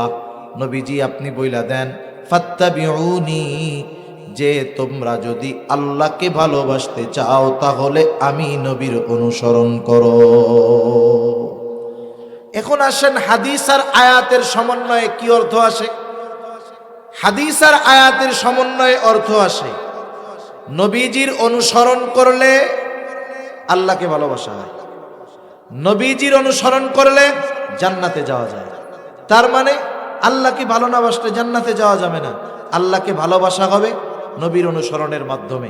কিন্তু নবীর অনুসরণ করলে কি আল্লাহকে শুধু ভালোবাসা হবে তা নয়, বরং আল্লাহ তো আমার আপনার নবীকে ভালোবাসা নিজের লকব, নিজের উপাধি নবীজির শানে দিয়ে দিয়েছেন। এজন্য আল্লাহ বলেন, হাবিব তারা যদি আপনার অনুসরণ করে আমাকে ভালোবাসা নিয়ে তাদের চিন্তা করা লাগবে না। আপনি বলে দেন আপনার অনুসরণ করার কারণে ইউহিব্বুকুমুল্লাহ, আল্লাহ তোমাদের ভালোবাসবে। সুবহান। এখন আল্লাহ ভালোবাসলে লাভ কি? কষ্ট হইতেছে আপনাদের? অল্প সময়ের মধ্যে শেষ করে দেব। আল্লাহ ভালোবাসলে লাভ কি? হাদিসের মধ্যে আসছে, রাসূলুল্লাহ সাল্লাল্লাহু আলাইহি ওয়াসাল্লাম বলেন, আল্লাহ তাআলা যখন কাউকে ভালোবাসে, একটু খেয়াল দিয়ে আমার কথাটার জবাব দিবেন। বলেন তো নবীজির অনুসরণ করলে কে ভালোবাসে? আরো জোরে বলেন কে? আল্লাহ তাআলা যখন কাউকে ভালোবাসে, তার মানে আল্লাহর ভালোবাসা পাইতে হইলে নবীর অনুসরণের বিকল্প নাই। নবীজি বলেন, আল্লাহ তাআলা যখন কাউকে ভালোবাসেন, জিবরাইল আলাইহিস সালামকে ডেকে বলে, জিবরিল আমি দুনিয়ার অমুককে ভালোবাসি, তুমিও ভালোবাসো। এইবার জিবরাইল তাকে ভালোবাসতে শুরু করে। আল্লাহও ভালোবাসে, জিবরাইলও ভালোবাসে। শুধু তাই নয়, জিবরাইল আসমানের মধ্যে ঘোষণা করে দেয়, ও আসমানের বাসিন্দারা, দুনিয়ার অমুক বান্দাকে আল্লাহ ভালোবাসে, আমি ভালোবাসি, তোমরাও ভালোবাসো। এইবার আসমানের ফেরেশতারা ওই ব্যক্তিকে ভালোবাসতে শুরু করে। শুধু তাই না, নবীজি এরপরে বলেন, যখন আসমানের ফেরেশতারা ওই লোককে ভালোবাসতে শুরু করে, আল্লাহ রাব্বুল আলামিন দুনিয়ার মানুষের অন্তরের মধ্যে ওই ব্যক্তির ভালোবাসা আর গ্রহণযোগ্যতা আল্লাহ তাআলা সৃষ্টি করে দেয়। তাহলে আল্লাহর ভালোবাসা পাওয়ার মাধ্যমে দুনিয়ার মানুষের প্রকৃত ভালোবাসা পাওয়া যায়। মনে রাখবেন, দুনিয়ার মানুষ দুইভাবে মানুষকে ভালোবাসে। কয়ভাবে?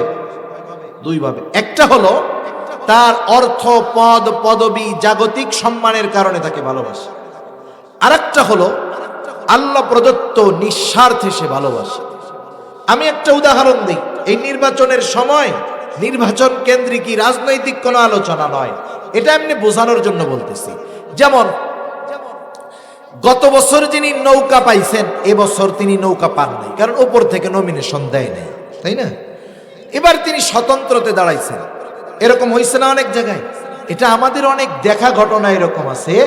তিনি একজন সম্মানিত লোক, গত বছর এমপি ছিলেন, এই বছর উনি নৌকা পান নাই, উনি আরেক মার্কা নিয়ে নির্বাচন করতেছে।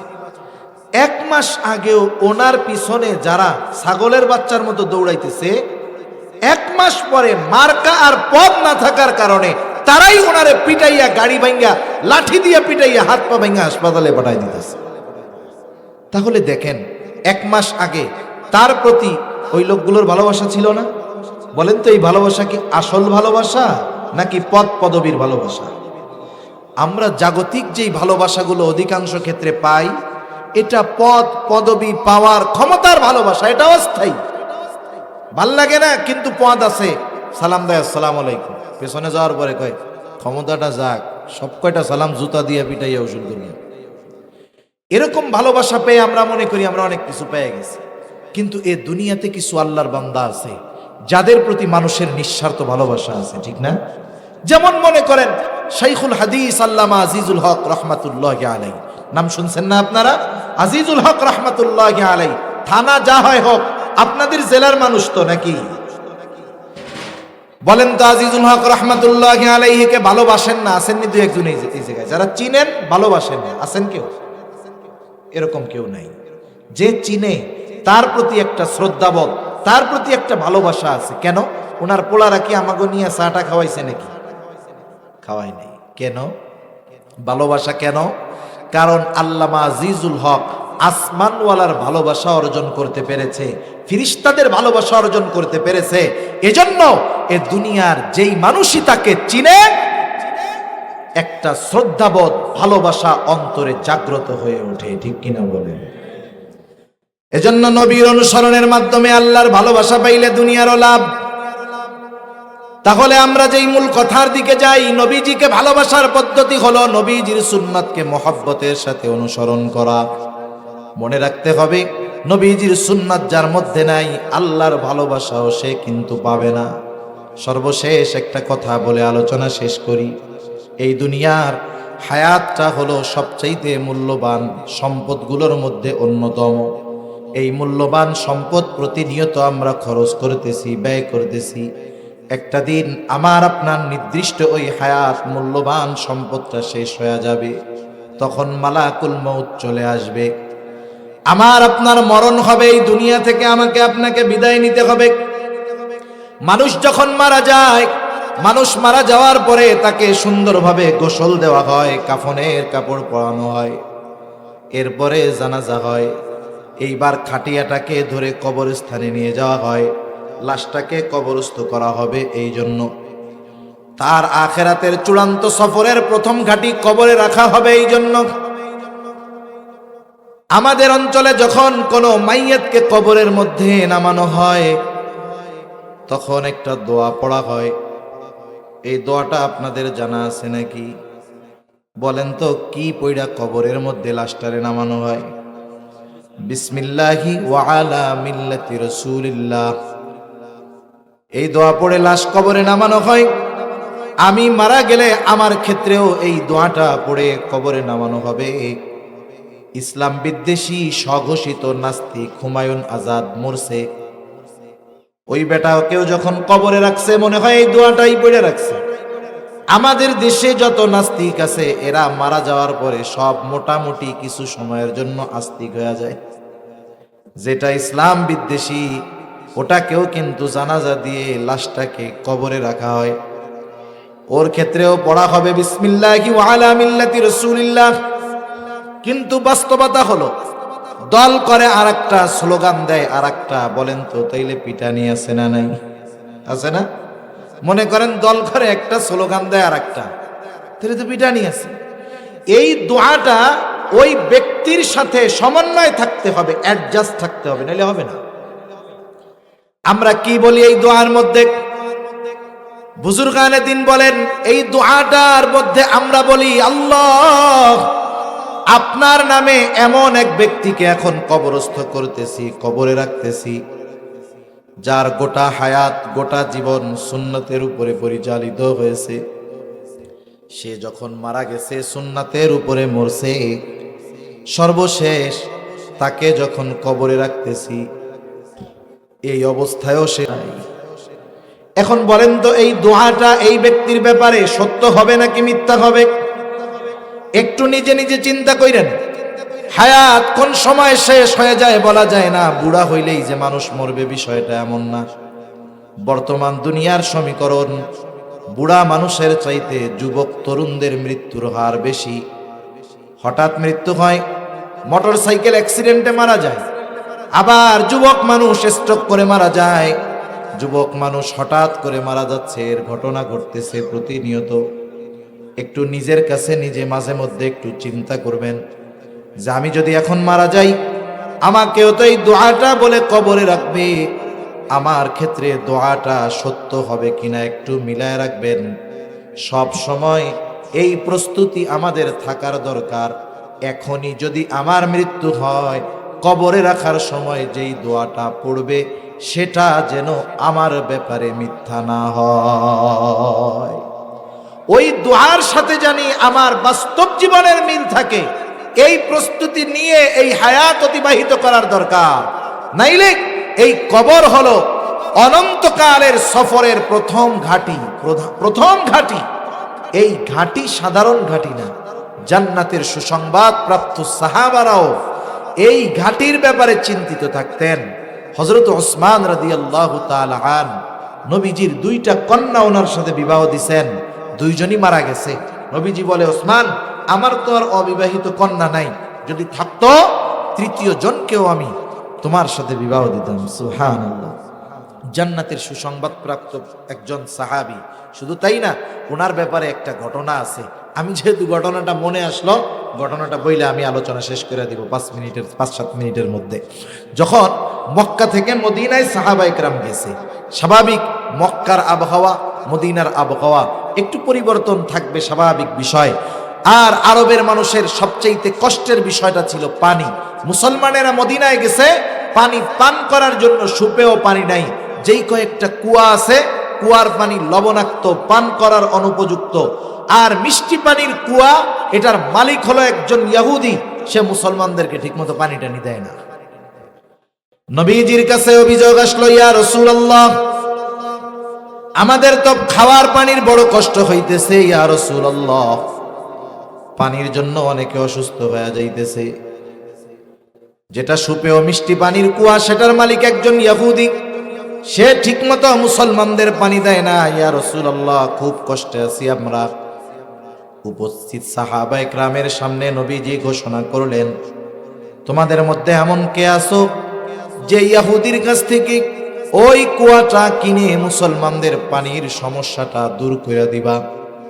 সাহাবায়ে কেরাম তো এমন ছিলেন, নবীজির নির্দেশে নিজের সব সম্পদ নবীজির খেদমতে হাজির করতে তারা তৈয়ার ছিলেন।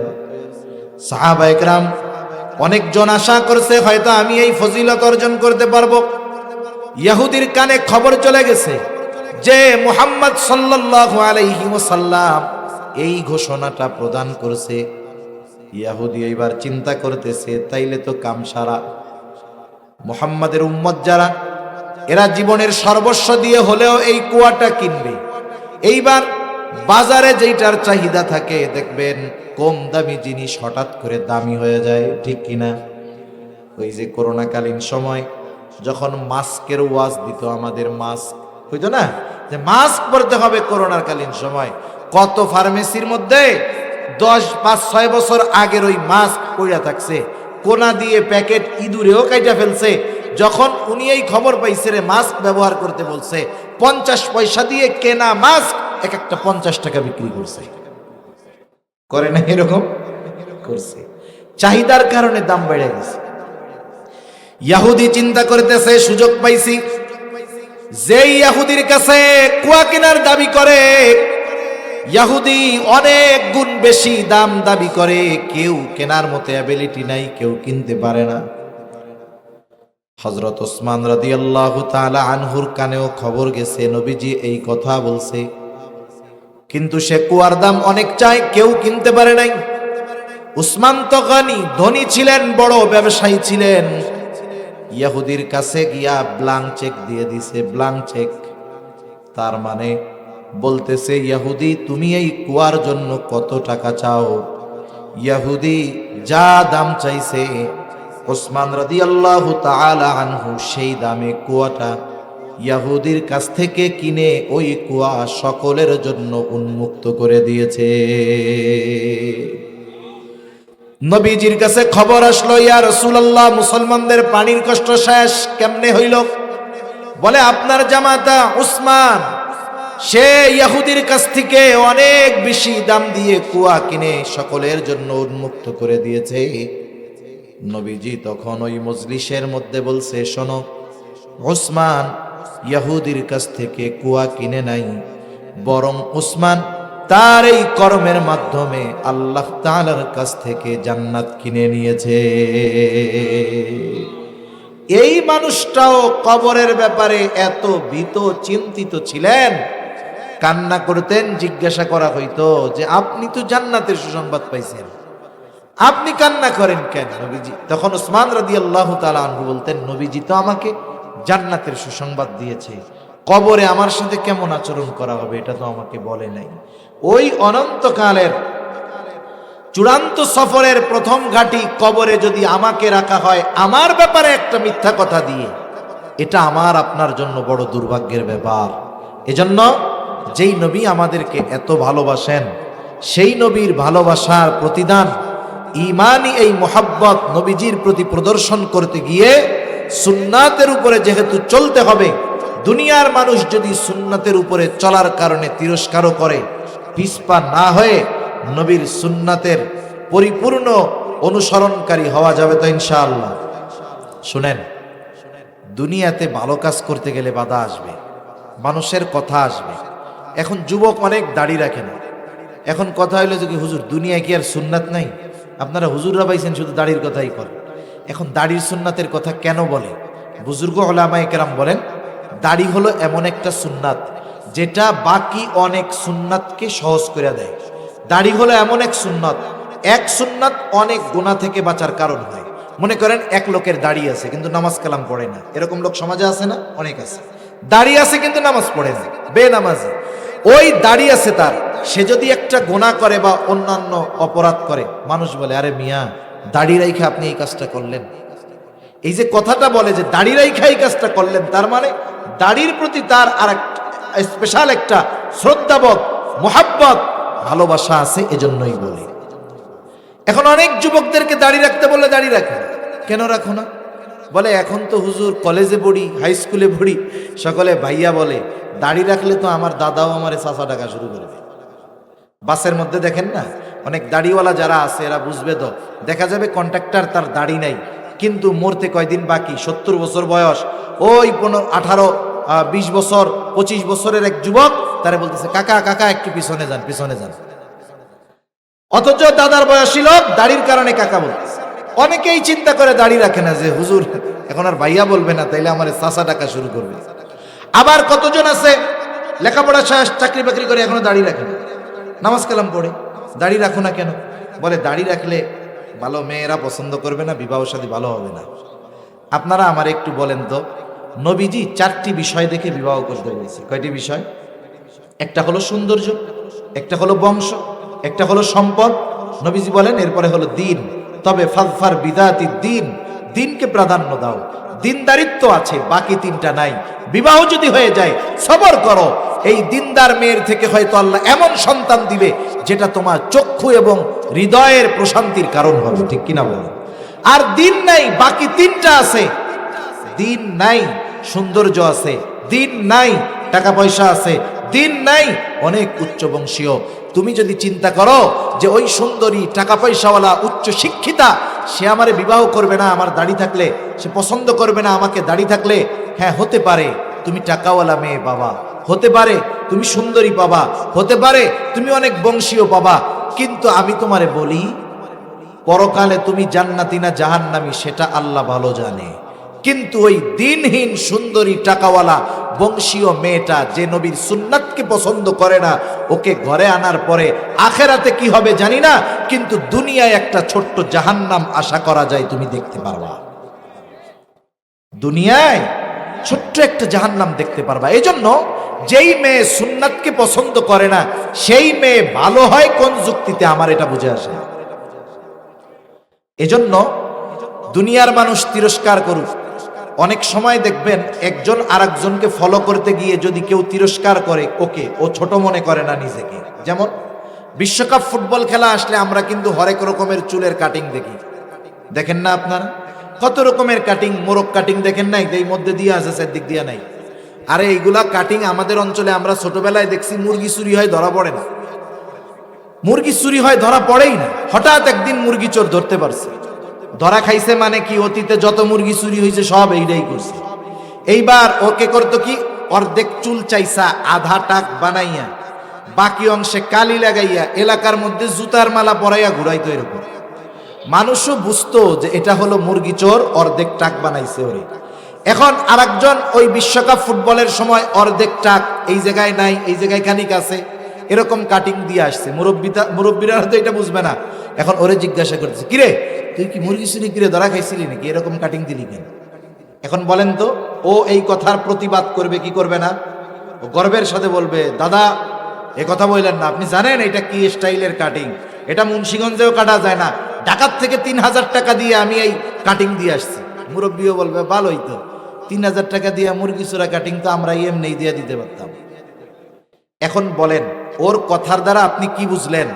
এই যে মুরগি চোরা মার্কা কাটিং যে ওকে বলা হইল, ও লজ্জিত হয় নাই, বরং সে আরো গর্বের সাথে বলছে যে এই চুলের স্টাইল হলো অমক বিশ্ববিখ্যাত খেলোয়াড়ের চুলের স্টাইল।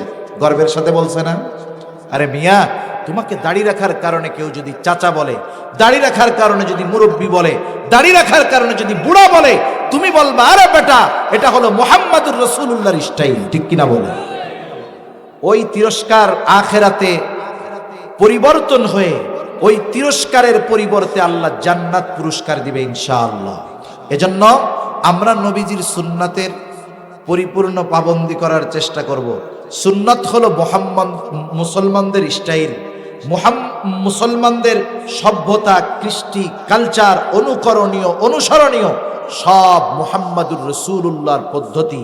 এবং আমাদের উচিত, আমাদের আইডল আমরা যদি মুহাম্মাদুর রাসূলুল্লাহ সাল্লাল্লাহু আলাইহি ওয়াসাল্লামকে বানাতে পারি, আমাদের মুসলিমদের সভ্যতা, মুসলিমদের কৃষ্টি কালচার সংরক্ষিত হবে, ঘরে ঘরে পৌঁছাবে। মনে রাখবেন, মুসলমানদের সভ্যতা, কৃষ্টি কালচার এটা শুধু বাৎসরিক, মাসিক অথবা নির্দিষ্ট কোনো সময়ে পালনীয় নয়, বরং মুসলমানদের সভ্যতা, কৃষ্টি কালচার স্বয়ং মুসলমান সর্বদা সব সময় নিজের সাথে বহন করে চলে, ঠিক কিনা বলেন? এজন্য ওই ইসলাম বিদ্বেষীরা আমাদের থেকে মুসলমানদের যেই সংস্কৃতি এটা দূর করে দিতে চায়। মনে রাখবেন, মুসলমানদের সংস্কৃতি হলো সুন্নাতের আলোকে। এটাকে যদি আমরা ধারণ করতে পারি, ওই অনুযায়ী যদি জীবন পরিচালিত করতে পারি, ইনশাআল্লাহ দুনিয়া আখিরাত উভয়টাই আল্লাহ তাআলা আমাদের জন্য উজ্জ্বল করে দিবে। আল্লাহ সুবহানাহু ওয়া তাআলা আমাদের সকলকে মুহাম্মাদুর রাসূলুল্লাহ সাল্লাল্লাহু আলাইহি ওয়াসাল্লামের আমাদের প্রতি মুহাব্বতকে অনুধাবন করে তাকেও পরিপূর্ণ মুহাব্বত করার তৌফিক আল্লাহ আমাদের দান করুন। সকলে বলি আমিন। ওয়া আখিরু দাওয়ানা আনিল হামদুলিল্লাহি রাব্বিল আলামিন। আসসালামু আলাইকুম ওয়া রাহমাতুল্লাহি ওয়া বারাকাতুহু। আলিহি ওয়া আসহাবিহি আজমাইন। ربنا ظلمنا أنفسنا وإن لم تغفر لنا وترحمنا لنكونن من الخاسرين. ربنا آتنا في الدنيا حسنة وفي الآخرة حسنة وقنا عذاب النار. ربنا لا تزغ قلوبنا بعد إذ هديتنا وهب لنا من لدنك رحمة إنك أنت الوهاب. ওগো দয়াময় আল্লাহ, গভীর রাত পর্যন্ত দিনই আলোচনা করার পরে গুনাহ মাখা হাত আমরা তুলে ধরেছি। আয় আল্লাহ, যে যেখান থেকে হাত উঁচু করেছে আমাদের সকলের বিগত জীবনের সকল ধরনের গুনাহগুলো আপনি মাফ করে দেন। আয় আল্লাহ, আমাদের আত্মীয় স্বজন যে যেখানে আছে মাফ করে দেন। আল্লাহ, খাস করে যারা দুনিয়া ছেড়ে চলে গেছে তাদের কবরগুলো আপনি জান্নাতের টুকরো বানায়া দেন। আয় আল্লাহ, আশেপাশে যত কবরস্থান আছে, আয় আল্লাহ, অনেকের আত্মীয় স্বজন হয়তো শায়িত আছে, সকল কবরবাসীর কবরগুলো আপনি জান্নাতের টুকরো বানায়া দেন ইয়া রাব্বাল আলামিন। খাস করে আজকের এই মাহফিল আপনি কবুল আর মঞ্জুর করে নেন। যেই মসজিদের উদ্যোগে মাহফিল, মসজিদখানা কবুল আর মঞ্জুর করেন আল্লাহ। আয় আল্লাহ, যুব সমাজ ও এলাকাবাসীও এই উদ্যোগের সাথে সম্পৃক্ত ছিল আল্লাহ, যুবকদেরকে কবুল করেন। এলাকার সকল মানুষকে আপনি কবুলের মঞ্জুর করে নেন। খাস করে এই মাহফিল কামিয়াবির জন্য যারা অর্থ দিয়ে, শ্রম দিয়ে, সময় দিয়ে, সৎ পরামর্শ দিয়ে বিভিন্নভাবে সহযোগিতা করেছে আল্লাহ, সকলের সকল প্রকার সাহায্য সহযোগিতা আপনি কবুলের মঞ্জুর করে নেন। আয় আল্লাহ, কে কোন আশায় সহযোগিতা করেছে আপনার জানতে বাকি নাই। সকলের মনের নেক চাওয়া, নেক আশাগুলো কবুল করেন আল্লাহ। আয় আল্লাহ, খাস করে আমাদের মধ্যে যারা অসুস্থ, সুস্থতা দান করেন আল্লাহ ইয়া রাব্বাল আলামিন। খাস করে মাওলা তামাম দুনিয়ার মুসলমানদের জান মাল ইজ্জত হেফাজত করেন। আয় আল্লাহ, জালেম গুলারে হেদায়েত দেন। হেদায়াত যদি না থাকে তাদের ব্যাপারে আসমানি ফয়সালা গ্রহণ করেন ইয়া রাব্বাল আলামিন। আয় আল্লাহ, আমাদের মধ্যে হয়তো অনেকের মা নাই, অনেকের হয়তো বাবা নাই, অনেকে হয়তো নিজের হাতে মোহাব্বতের মা বাবাকে কবরে শোয়া রাখছে আল্লাহ। দুনিয়ার অপর প্রান্তে আমেরিকার খবর মুহূর্তের ভিতরে পাওয়া যায়, দেখা যায়। 3 হাত মাটির নিচে মোহাব্বতের মা বাবার কবরের খবর। জানা যায় না, দেখা যায় না। আয় আল্লাহ, গুনার কারণে যদি কারো মা বাবার কবরে আযাব হয়, আমাদের মধ্যে যাকে পছন্দ, যারা আমল পছন্দ, তারা আমলের ওসিলায় ওই মা বাবার কবরের আযাব আল্লাহ আপনি মাফ করে দেন। কবরগুলো জান্নাতের টুকরো বানায় দেন। কিয়ামতের দিন হিসাব সহজ করে জান্নাতের ব্যবস্থা আল্লাহ আপনি করে দিয়েন। যাদের মা বাবা বেঁচে আছে, সুস্থ দীর্ঘ নেক হায়াত আল্লাহ আপনি দিয়ে দেন ইয়া রাব্বাল আলামিন। আমাদের স্ত্রী সন্তান আমাদের জন্য চক্ষু শীতলকারী হিসাবে কবুল করে নেন আল্লাহ। মা বোনদের কবুল করে নেন, পর্দানিশীন বানায় দেন। যাদের সন্তান অবাধ্য আছে, সন্তানগুলোকে আল্লাহ আপনি বাধ্য করে দেন। বেনামাজিদের নামাজি বানায় দেন। সুন্নাত বিহীন মানুষগুলোকে আপনি সুন্নাতওয়ালা বানায় দেন ইয়া রাব্বাল আলামিন। কার মনে কি চাওয়া জানি না, সকলের মনের নেক চাওয়া নেক আশাগুলো কবুল করে নেন। আয় আল্লাহ, আমাদের দেশের উপরে খাস রহমত নাজিল করেন। আসমানি জমিনি সকল প্রকার বালা মুসিবত থেকে আল্লাহ আপনি হেফাজত করেন ইয়া রাব্বাল আলামিন। আমাদের মৃত্যুর সময় যখন হয়ে যাবে, মালাকুল মাউত যখন মৃত্যুর পরোয়ানা নিয়ে হাজির হবে, আল্লাহ আমাদের সকলের জবানে আপনি তাওহীদের কালিমা নসিব করে দিয়েন ইয়া রাব্বাল আলামিন। আমাদের সকলকে বারবার মক্কা মদিনা জিয়ারতের তৌফিক দিয়েন আল্লাহ। আয় আল্লাহ, যারা একবার গেছে তাদেরকেও বারবার যাওয়ার তৌফিক দেন। আয় আল্লাহ, আমাদের দেশের উপরে খাস রহমত নাজিল করেন। আসমানি জমিনি সকল প্রকার বালা মুসিবত থেকে আল্লাহ আপনি হেফাজত করেন ইয়া রাব্বাল আলামিন। একে অপরের প্রতি মোহাব্বত ভালোবাসা জাগ্রত করে দেন। আয় আল্লাহ, মুসলিম কমিউনিটি, মুসলিম সমাজের মধ্যে ভ্রাতৃত্ব বন্ধনকে আপনি অটুট করে দেন আল্লাহ। মিলেমিশে বসবাস করার তৌফিক দেন। আয় আল্লাহ, সকলকে প্রশস্ত বরকতময় রিজিক আল্লাহ আপনি দান করেন ইয়া রাব্বাল আলামিন। সকলের আয়ের ভিতরে বরকত দেন, হালাল উপার্জনের তৌফিক দেন, হারাম থেকে বেঁচে থাকার তৌফিক দেন আল্লাহ। যারা বেকার আছে, উত্তম হালাল কর্মসংস্থানের ব্যবস্থা করে দেন। ব্যবসায়ীর ব্যবসায় বরকত দেন, চাকরিজীবীর চাকরির অর্থে বরকত দিয়ে দেন। আয় আল্লাহ, যারা প্রবাসে আছে তাদের ভালো রাখেন, সুস্থ রাখেন, ঈমান আমলের সাথে থাকার তৌফিক দেন। আয়ের ভিতরে বরকত দেন, স্বাবলম্বিতার সাথে পুনরায় দেশে ফিরে আসার তৌফিক দিয়া দেন ইয়া রাব্বাল আলামিন। সর্বোপরি চাওয়া, আমাদেরকে সকল প্রকার কল্যাণ দান করেন, সকল কল্যাণ থেকে আল্লাহ আপনি হেফাজত করেন ইয়া রাব্বাল আলামিন। এই দুনিয়া ছেড়ে তো আমাদের চলে যেতেই হবে আল্লাহ। আমাদের সকলকে শাহাদাতের মৃত্যু আপনি দান করেন।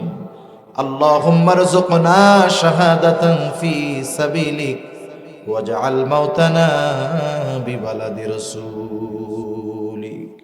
আল্লাহুম্মা আনসুরিল ইসলাম ওয়াল মুসলিমিন। আল্লাহুম্মা আনসুরিল মুজাহিদিল ফিলিস্তিন। আল্লাহুম্মা হাল্লিকিল ইয়াহুদা ওয়ান নাসারা ওয়াল মুশরিকিন। রব্বানা হাব লানা মিন আজওয়াজিনা ওয়া যুররিয়াতিনা কুররাতা আ'য়ুন ওয়াজআলনা লিল মুত্তাকিনা ইমামা। রব্বিরহামহুমা কামা রব্বায়ানি সগীরা। রব্বিরহামহুমা কামা রব্বায়ানি সগীরা। ওয়া সাল্লাল্লাহু তাআলা আলা খায়রি খালকিহি মুহাম্মাদিন ওয়া আলা আলিহি وأصحابه أجمعين آمين برحمتك يا أرحم الراحمين.